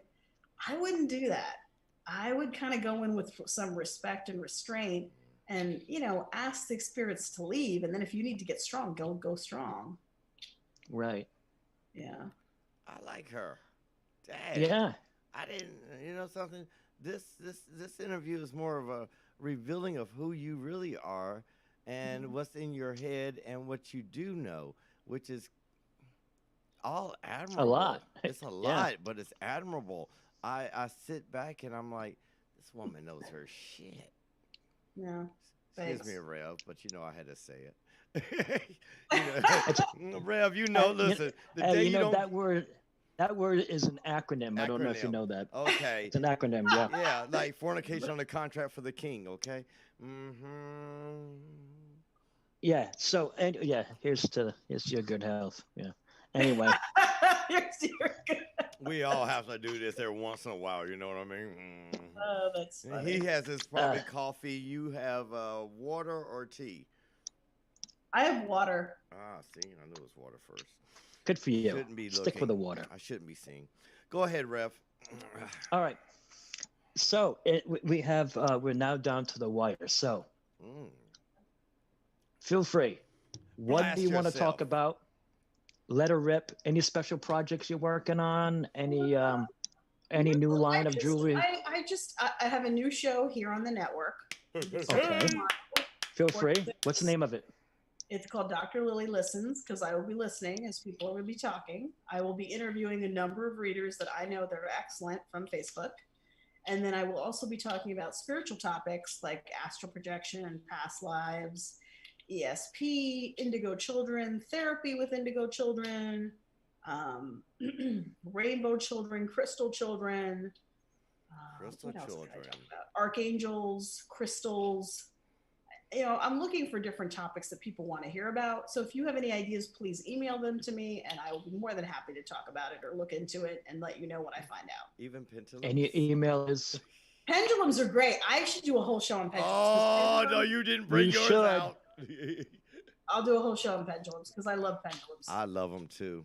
Actually, if you put them on the crown of your head or on your heart, right next to the, you get a totally different vibration every time. Kind of interesting, but that's another topic that I don't discuss because I don't get into spirituality that much, do I, Rev? Oh, yeah, well, you do when you're on my show. Well, I bring the hammer out too sometimes, and you know something, my spear, it hasn't been used in a while, so I might as well. Oh yes, it's coming. He's coming. Oh, that's Rev. a perfect question. Oh my gosh, Yeah. perfect question. What? Why does the pendulum turn different ways over different parts of the body? That's a good question. I'm not sure. Why- I think why the is it chakras that- turn different? You know, the chakras are composed of different energetic Right. wavelengths, and so they're But they turning don't- different ways. So chakra is Sanskrit for wheel. So do they don't all turn in the same direction? I don't. I No. guess not. They don't. Oh, And fascinating. it's almost like a compass of sort, but it's your electromagnetism repelling against another form of electromagnetism, which also gives that energy as well. It's also part of the chakra system as well because you're giving it off. That is your energy that you're releasing as well. Your chi, as Your it were. chi, baby, your chi. Ooh, I have a question for Reverend Ed. Okay, yes, so ma'am. I have a question. I just want to see what you're getting. Okay. All right. It's a totally real question. I just am curious which way your intuition is taking you. So, do you think I will get a marriage proposal from Hank, Andy, or someone new? I would answer that one. Okay. Hank, Andy, or someone new. Right. One of those. Okay, that's a real question, but one of those names is not. Why do I get the feeling that this one name has less of an emphasis on it? So, I don't know. I'm the name Andy seems to be sticking out to me more. That's what I thought. And you want to Why? hear what I said? Yeah. You Is don't- that Was what you that were what- thinking, Sarah? No, I would have said someone new. Someone new. Okay, so it's between someone new and Andy. Okay, No, good to It know. would Right. definitely be someone to know. new. So now I'm going to ask you the same question that you asked Melinda. Was I right? Were you right? About this? Yeah, I think so. Yeah. I think so. It'll be someone Have you been new. dropping subtle hints? Have You I, have. Have I been Have what? you any subtle hints for certain individuals to ask you? No. Good grief. Really? No, I haven't. But the question is, why's the rush? Why's the thought? Yeah. Why is the rush? I mean, listen, I know the ladies like the thought of being proposed to, but the whole thing is, There's no rush. no, There's no rush. you get First where I'm of all, coming from. Is, hey, there's no rush. I'm just asking because I would like to settle down. I know that. I see. We already know that part. That was Oh, seen. I see a Your early energy- summer wedding. Thank you. Woohoo! Good times. I do. I can't wait. It'll be great. Yeah. Is Andy also Indian? No, No. he's not. I see an Indian male. I don't know who that is. So Someone new. We'll have to see. these aren't the droids you're looking for. Move along. So funny. Anyway, Okay. yeah. So So can I ask you a question? So when did you know your gift came about? Oh, sure. When I was playing a game with my cousins, Uh-huh. my cousins would have their best friends over. I used to go visit my cousins up in upstate New York, Right. and we had like this little clubhouse, and we all just sit around drinking soda and Right. just getting high off of sugar. Right. And they would sit their friend in front of me, and I was told to guess what the house looks like. Okay. And not only did I guess what the houses look like, but also I could also see who was in the room. Okay. And so I'm like, yeah, so right now your mom is in your bedroom. She's looking for your stuff. I remember that one time. They freaked the kid out. The kid calls home. Sure enough, Mom was I looking. found out later on that his mom was going through some of his stuff. So, Oh, wow. yeah. One time I was looking for a buddy of mine because we were supposed to play Dungeons and Dragons together. Right. And yeah, and I got a lot of flack for that. Ooh, you're playing a game of Satan, that kind of thing. Okay. But there was a trick I had learned from a mentor who was very gifted. I took a white sheet of paper. It was kind of like scrying, I guess you could say. And I blinked out my mind, and I saw my friend. He was sitting on the edge of his bed, and he was playing Stairway. The electric guitar, the solo for Stairway to Heaven. Right. And I looked at the time because he wasn't in school. Uh-huh. And he was playing hooking, and at that time he was playing Stairway. So Oh, wow. stuff like that. So that's when I started thinking, how much is a coincidence and how much is legit. Exactly. And then when I started realizing things started getting more and more, Right. I found out that, well, the law of use. The more I used it, the stronger it got. Right. Very true. So, and then I just started to be able to read people on a more regular basis. Does the gift run in your family? I'm adopted. Oh, you're adopted. Okay. Okay. So it does not run in my family as far as my adopted family is concerned, but I wouldn't be a bit surprised if it's Yeah. in my blood family. Yeah, See, definitely. it runs in my family. Yeah. And it runs in mine as well. Reverend Ed knows that already. And the idea is that I'm so happy because I have two very great seers that are on this network. And actually, I have several great seers on this network.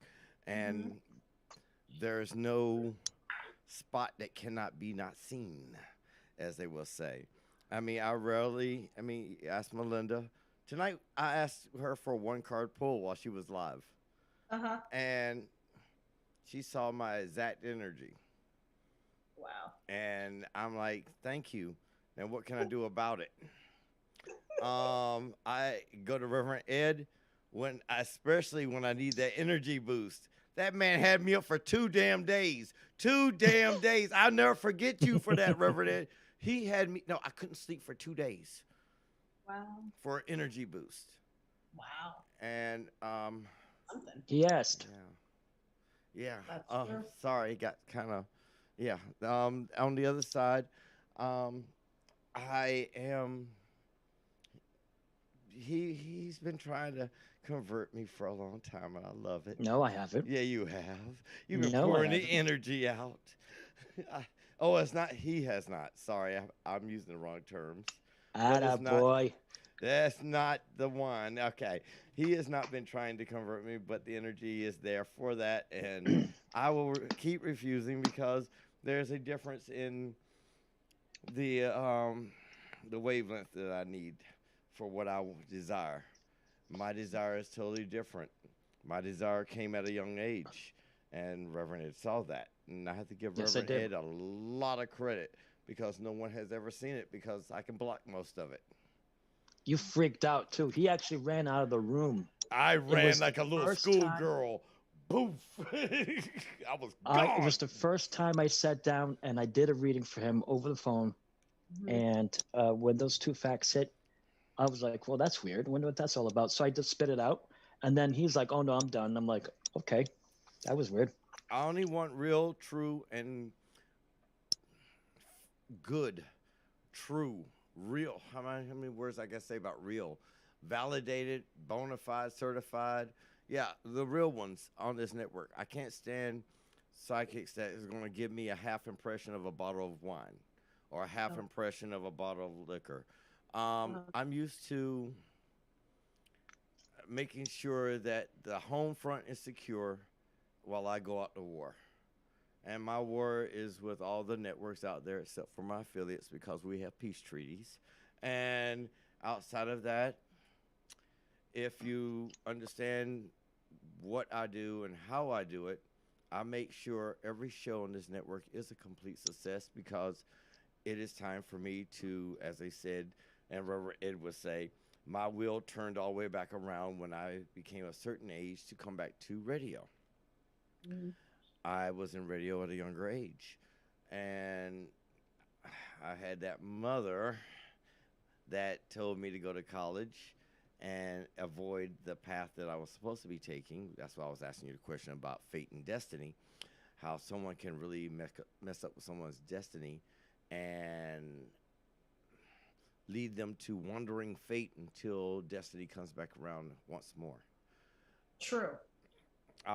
So the statement I say is I had to wait, and while at war, while doing the businesses that I've had to do, living the life that I had to live, I had security. I had a security blanket around me. Right. That dude. And that security blanket monitored this body, made sure I was safe, never injured, never hurt.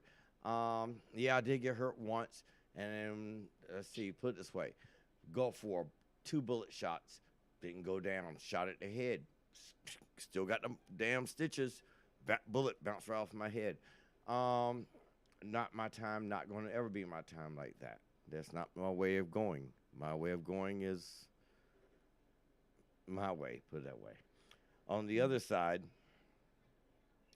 I have my destiny back.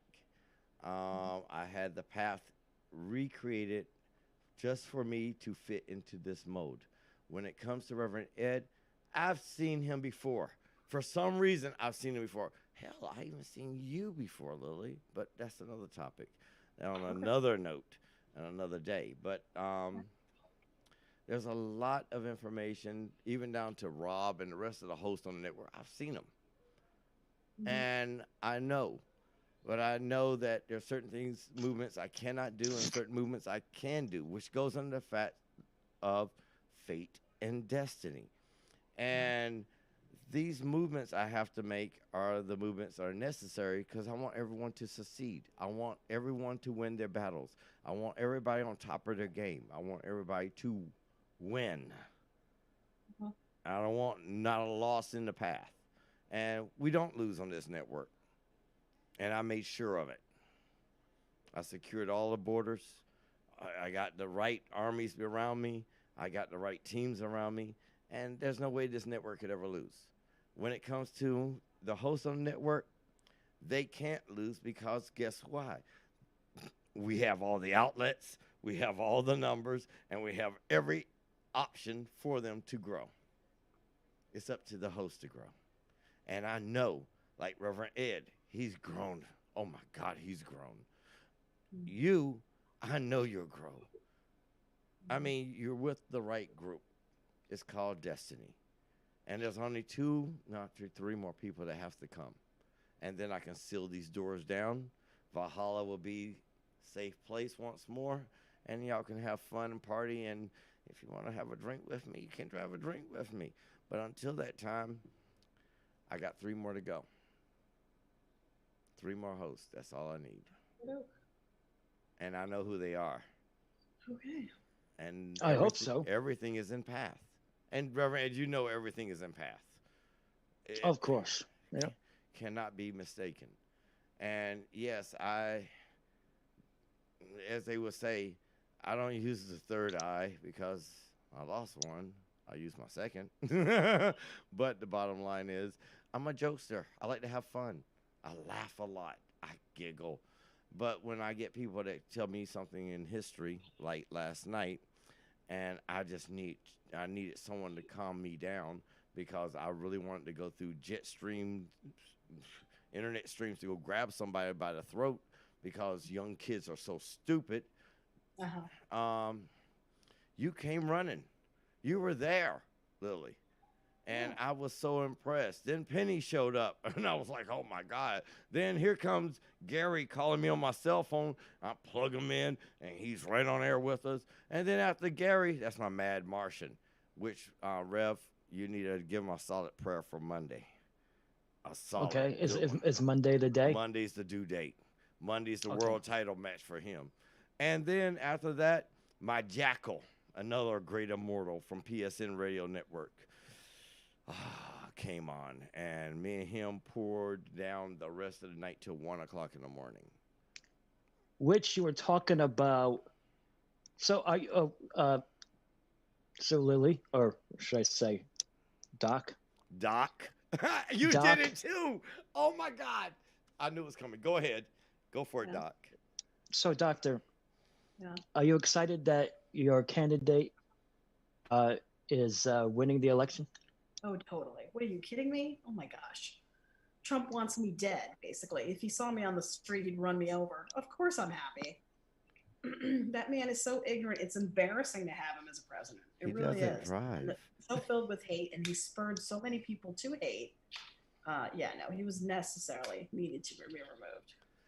All I can say is I- I've known I, Biden since the Do you think that 72. he's going to remain president, or do you think that I want a his prediction. vice president's going to become president? I think that's going to happen. I want a prediction.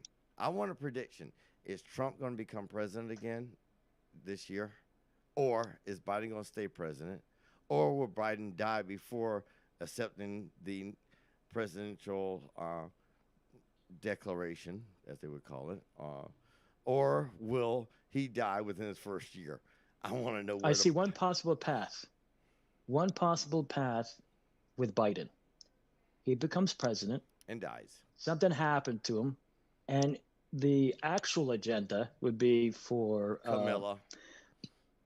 I went she to will college take- with her. I know her well. she'll take over because that way she can become president without being elected. Hey, I know Camilla well. Mhm. We went to Howard together. Really? Yeah, I know her. Me and Sean, Sean Combs. We were all there. Martin Wayne. Sean Hannity, No, Sean Puff Daddy Combs. Puff Daddy. Puff Diddy The Daddy. Big Diddy Daddy. Yeah, I know him. I can go to his mama's house right now. I might talk about that later. Marlon Wayans was there with us. We were the party crew. We knew what time it was at Howard. We went to HU. We knew what time it is. And I knew her too. And in fact, she knew my second wife very well. My second wife is from India as well. Mhm. Ah, Interesting. alrighty. So, Reverend Ed, have you seen spirits? When did you start seeing spirits? I see spirits daily. Yeah. Consistently. I don't see them openly Okay. with the apparitions or anything, but I do see them inwardly, like you. I could Okay. describe what I Okay. see. Okay. That helps me when I am helping people get set free from demons and whatever, because then I'll know what nature of spirit. I'll also know how it entered into the person's body in the first place, stuff like that. So, yeah.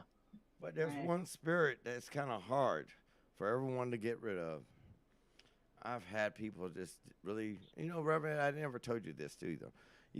When I was young, my mother took me to this priest to try to get him out of me.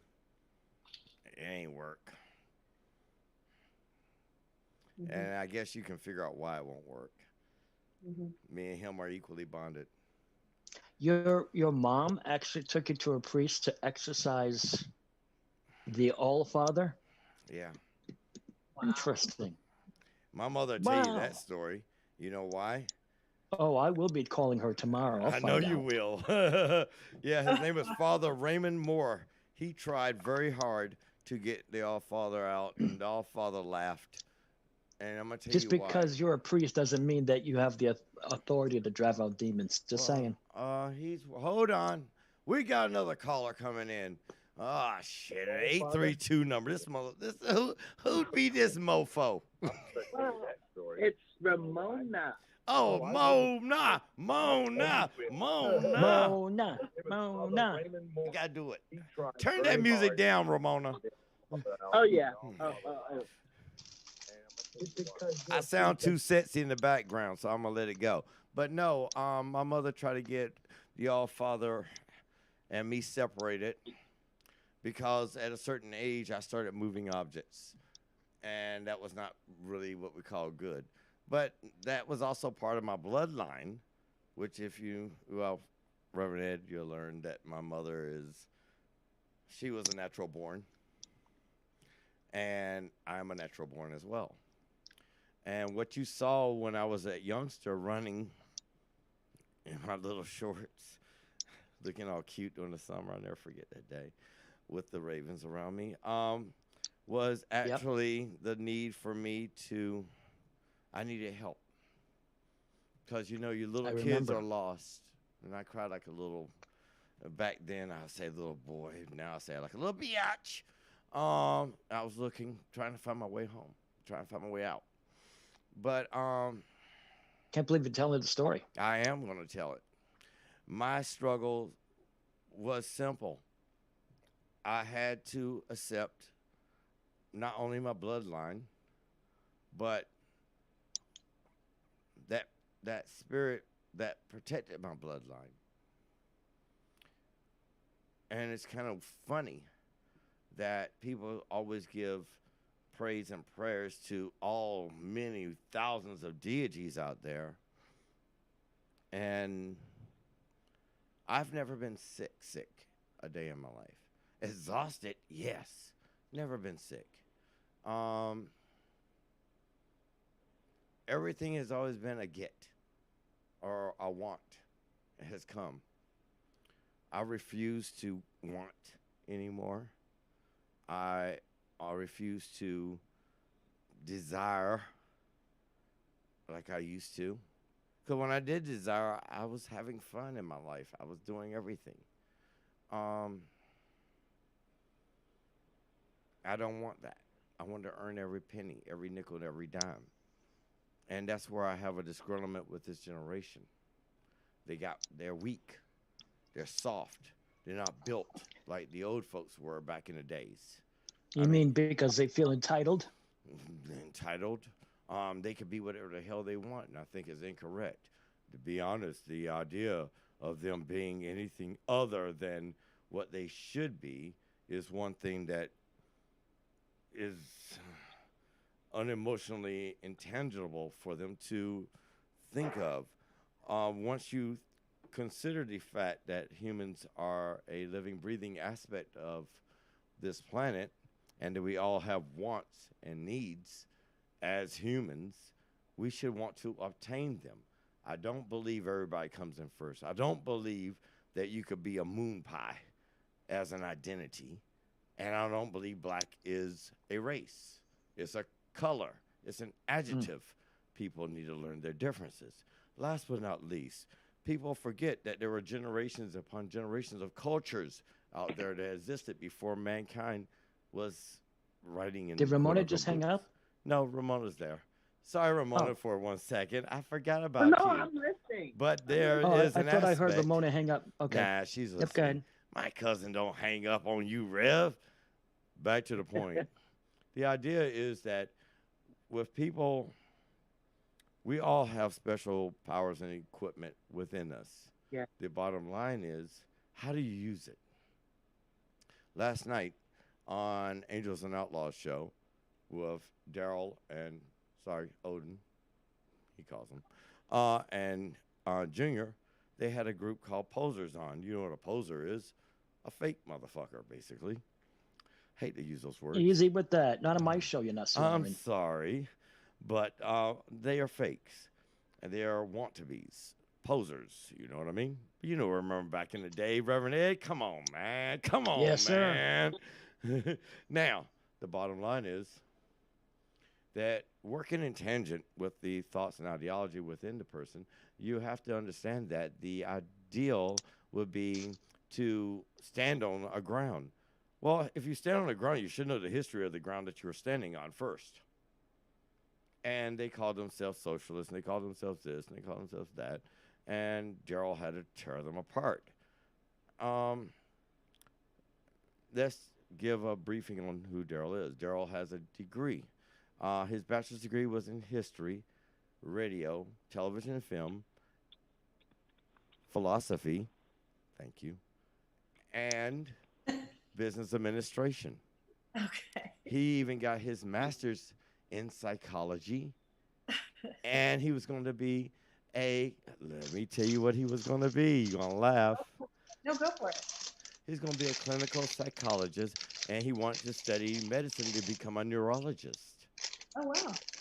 So, if you understand that aspect of Daryl versus the aspect, oh, by the way, he did go back to college to become an economist. Right. That was the dumbest thing in the world, but he graduated and got a bachelor's in that.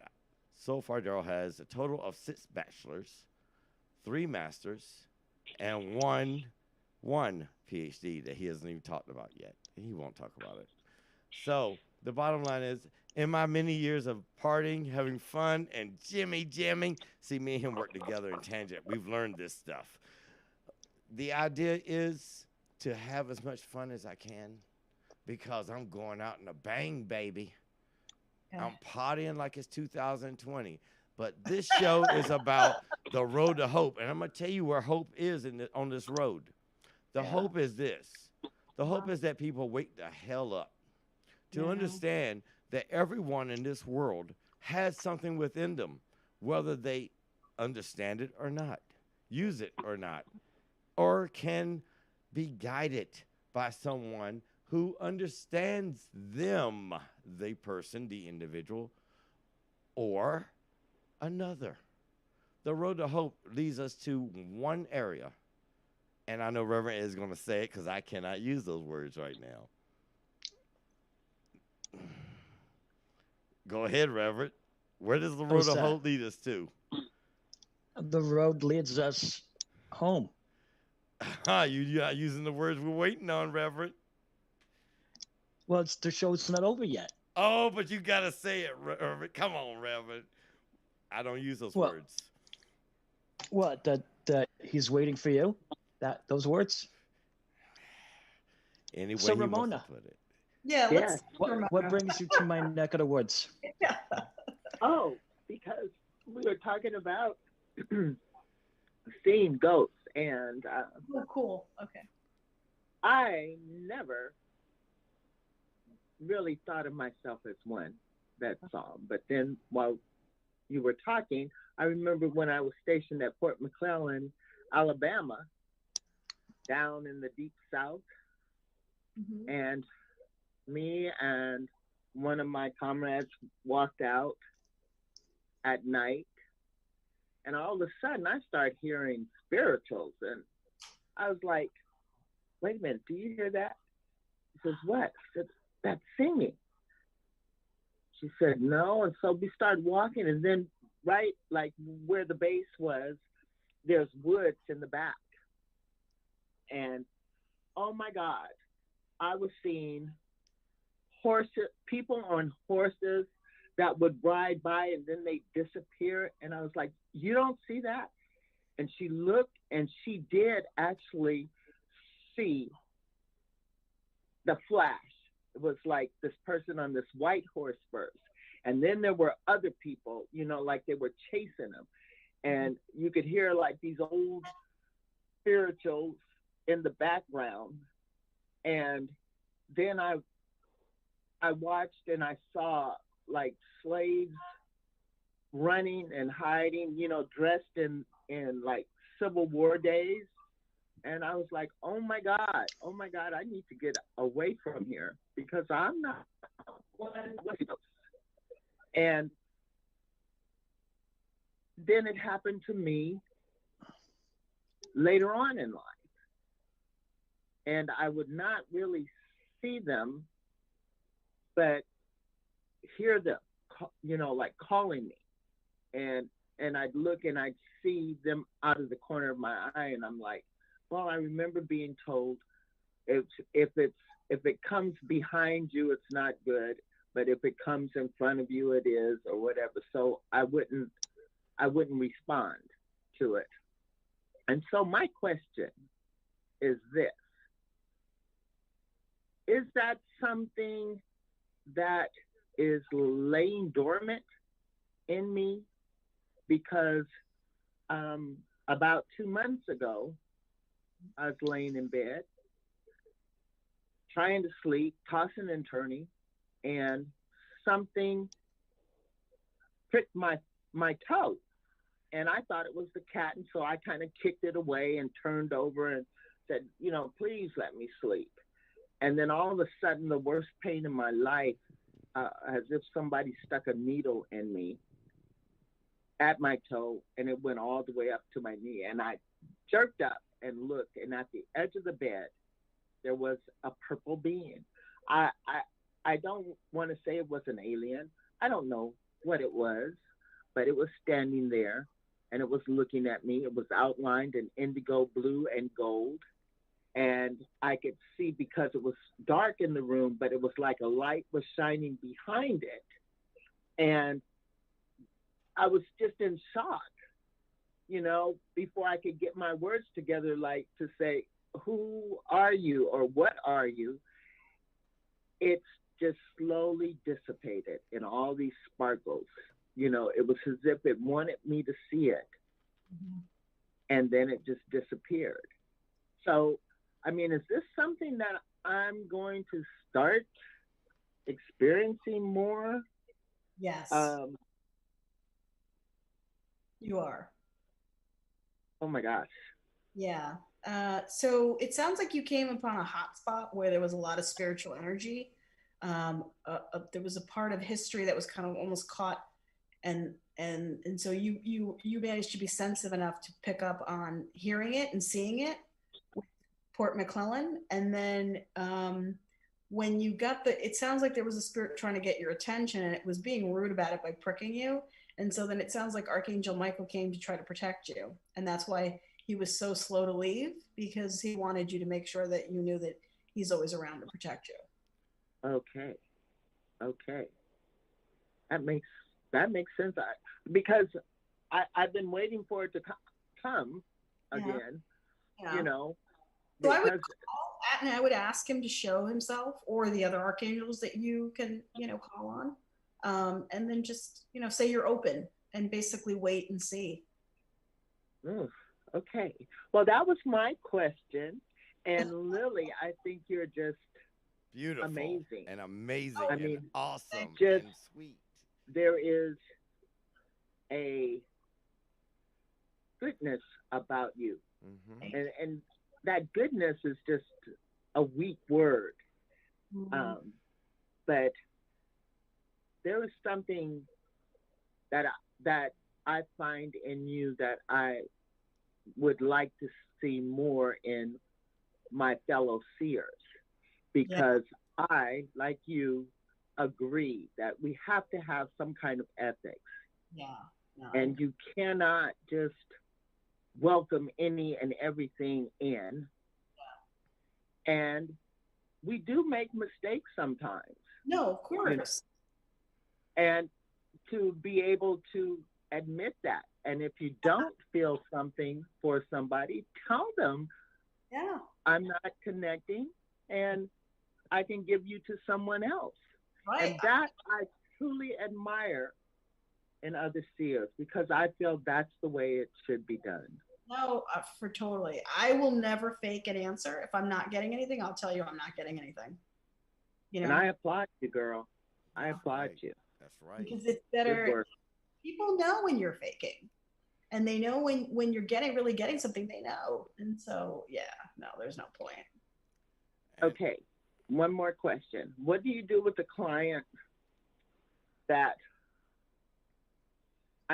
once you guide them in the right way, you see, then they're like calling you, and for every little decision. Don't take the phone call, and then ask them to make a list of all their questions and bill a session. That's what I do. Yeah. Yeah, 'Cause I just quit reading for her. I You can't do know, I it. You know, just told her I can't do it. I can't do it. Can we- no one Oh my! expects. Because you can't get burned out. Well, not only we get burned out, it's not right. You have a life. Everyone does. Yeah. Yeah. So ask them. I always ask them, make a list, make it really thorough, and then we'll sit down and we'll go through it. Yeah. Yeah. Yeah. Yeah. 'Cause I quit reading for, let's see, I think it's been about 2 years now, because I was truly, truly, truly burnt. Well, then you should give yourself a break. But my point is there's definitely got to be some boundaries, and I definitely have them. So. Okay. And are there any boundaries that you would suggest about seeing ghosts and things? I would totally tell them that they can come to you during a certain time, and then tell them what time that is, and then have a notebook ready, and then just take down their messages and see Okay. if there's anything you can do to help them. I mean, sometimes you can't, sometimes you can.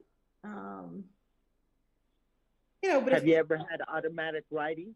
Yes. Mm-hmm. Isn't that a trip? It is. I have, when it happened to me, I wrote it with my left hand. Did you? And I didn't know that it had a message for a friend of mine who I didn't know had a brother, but evidently he died. And the message that he gave me was to tell her, because she was into drugs and stuff, that she should know better, that he was all right. He gave me the date when they last saw each other. And he said he told her that he would, let me see if I remember this right, that he would send her a message. He was sending her a message to tell her to stop doing what she was doing, take care of herself. She should know better because of what happened to him. And that he gave me the date of October something, because this was back in like 98. And of course, when I went and told her, then the neighborhood started calling me a witch and wanted to ostracize me, said I was worshiping the devil, et cetera, et cetera. And so. But you are one by blood, cuz. So I mean, what's unknown about that? But they have to say you're worshiping the devil, and they are the idiots. They are the idiots. Right. Yeah. They don't understand the gift. I get it. You just, yeah. And it's a hard, like I explained to Reverend Ed, it's a hard thing, especially when you do believe in God, and you we're on that path, and then you veered. You don't know if you veered away from that path. True. And it causes conflict. It really does. It causes conflict. It does. Well, that's all the questions that I have, and I want to thank you very much, and welcome to the network line. Oh, thank you so much. Thank you for calling in. All right. Well, thank you, cuz. Good night, cuz. All right. See, I got some cool family members. They pop in and out everywhere. I got half sisters that'll pop in through the shows, and I got a lot of half sisters. Trust me. And I got some sisters that are just blood packed. I have a entire coven, believe it or not, of sisters and brothers that would come through and call into shows. So they always love readings. And you know something? I've never, outside of Reverend Ed and Melinda and Chris Garcia, got to give my man Chris Garcia. He's the one that burned it. He hit me so hard one day about something that was happening. And why is it that certain seers cannot see the past, and certain seers can only see what is to happen in the future? That's a good question. And Reverend Ed, excuse me, everybody, he's not feeling too well right now. So give him a little bow out of time, because he said he wanted Daryl to do the interviews and leave Odin at home. So guess what? He's right back there, but he's at home. Jesus Christ. Alrighty. So I will bid you adieu and thank you for having me. And have a great night. Well, you can have a great night. And guess what? God bless you. I'm enjoying the show, and I got to continue it on because I got to talk about the book of Revelations. Okay, go for it. All right. All right, everybody. We're going to have our little commercial break. We just had our great guest on, Miss Lily, the psychic, Dr. Lily. She's cool as hell. And I want to say, you're on the Global Enlightenment Radio Network. And this is Daryl today because Reverend Ed, Odin brings out too much energy, if you know what I'm saying. Not energy that Reverend Ed needs. But tonight, I want to do something special. I want to go over something that Reverend Ed went through. And I love my Reverend Ed. And everybody, he's feeling a little down, a little lack of energy. But he entrusted his show to me, so you know how that goes, right? We're going to talk about the book of Revelations. And for this aspect, you're going to be calling me Reverend Daryl. Yeah, I do have a REV in front of my name. And I have a DR too. And a couple of masters. 2 masters to be exact. A lot of bachelors.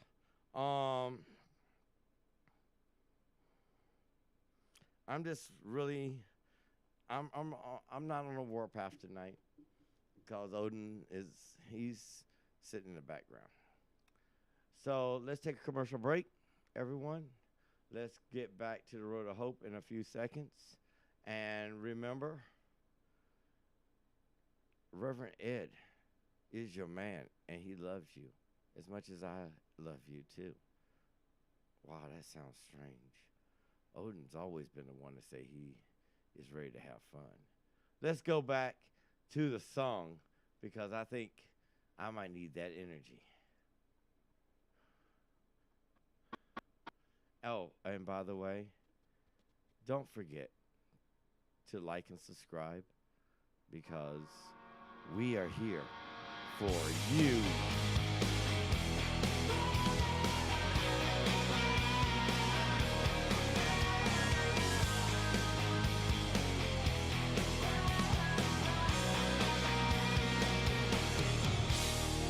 I have been a wayward child. I have acted out. I have questioned sovereignty and had my share of doubts.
get moved.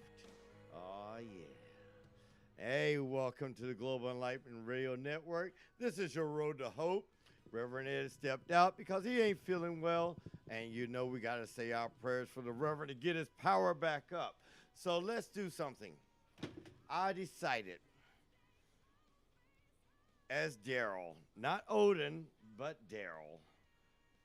Yes, I'm going back to the beginning. I guess, Reverend Ed, you pushed this, didn't you, brother? I know you did. Let's go to chapter 1, verse 1, the book of Revelations. Reverend Ed, I know what you're doing. I put Odin on the back burner for a reason. I'm doing this because I love you. The revelation of Jesus Christ, which God gave him to show his bonded servants the things which must soon take place, and he sent and communicated it by his angel to his bond servant. Listen to the words, bond servant John, who testified to the word of God and to the testimony of Jesus Christ, even to all that he saw. Now,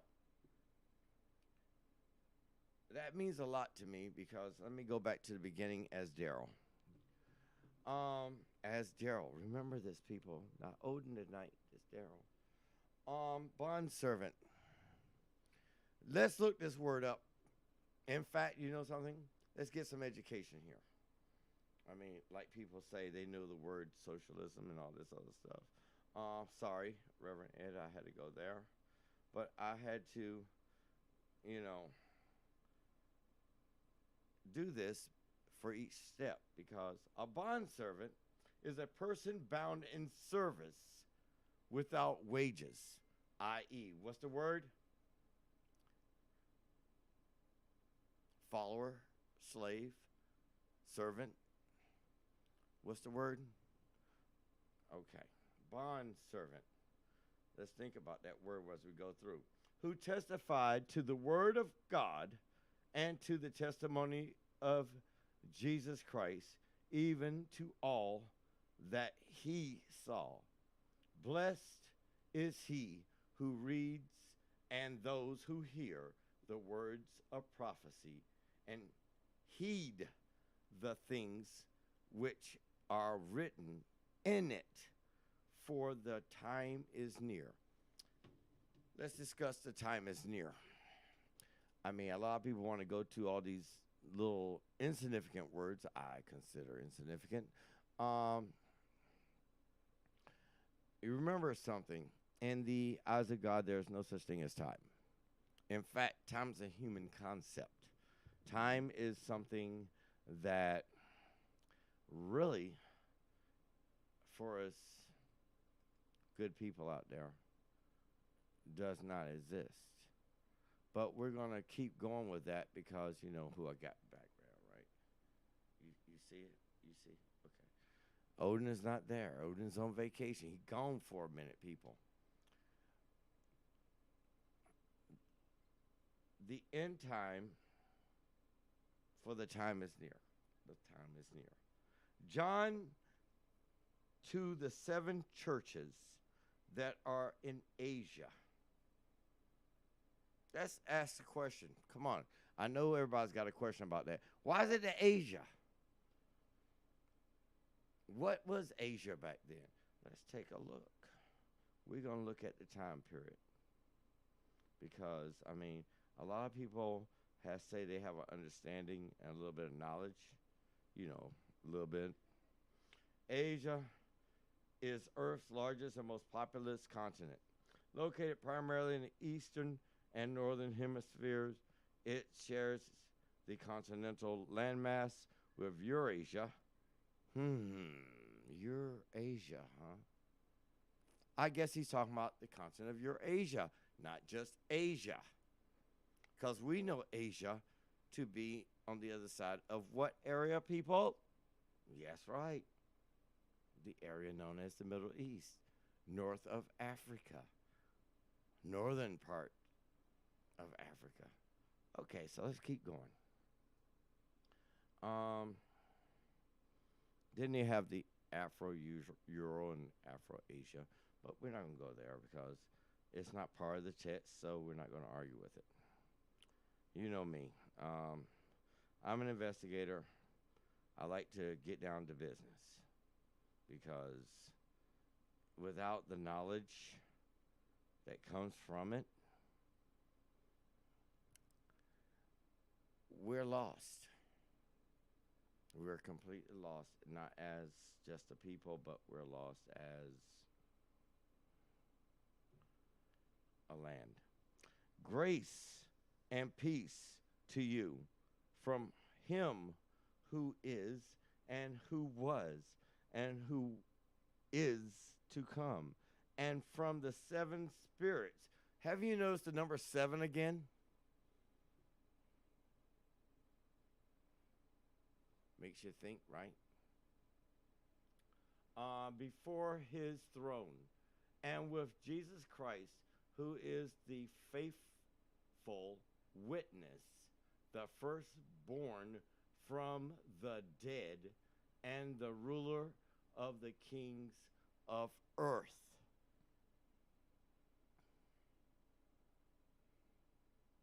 I consider that self-explanatory. He's gave his induction, his idea, and then he gave it to Jesus as a proclamation in stance to talk about the earth.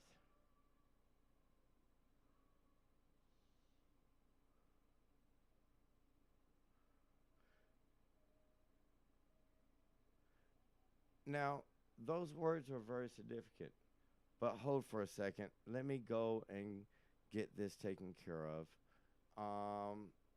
Let me go for a commercial break for a second. I got a message that came in and I need to handle it. Thank you very much. And I'm not going to be moved. And Reverend Ed's show will never be moved. And we will not be moved.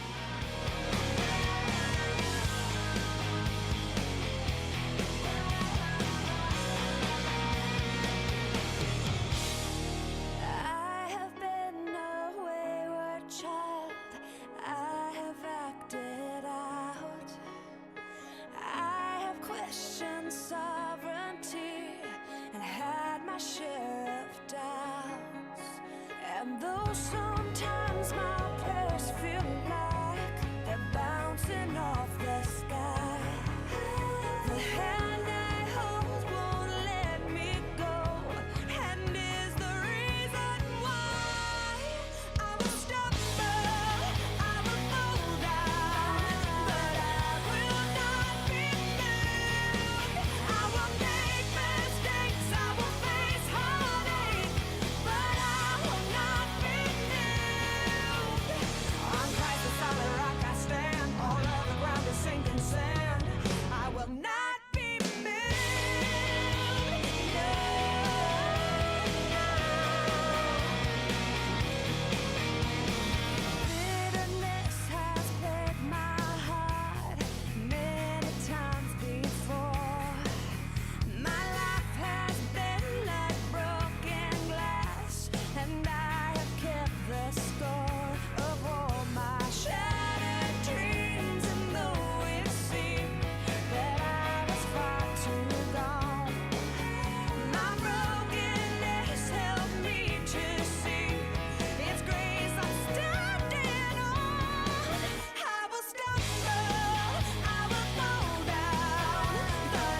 There we go again. Reverend Ed even said it. I'm going to say it now. I'm not going to continue the show because I'm going to let Reverend Ed finish his teaching tonight. I got other business I got to handle. I got a dumb son that came over, so I'm going to deal with him right now. You know, these kids today they need prayer. And I ask for that. Everyone, pray for the dum-dums out there. And pray for the ideas of finding peace. Good night, everybody. I'm going to let Reverend Ed continue his teachings next week. Because I got to deal with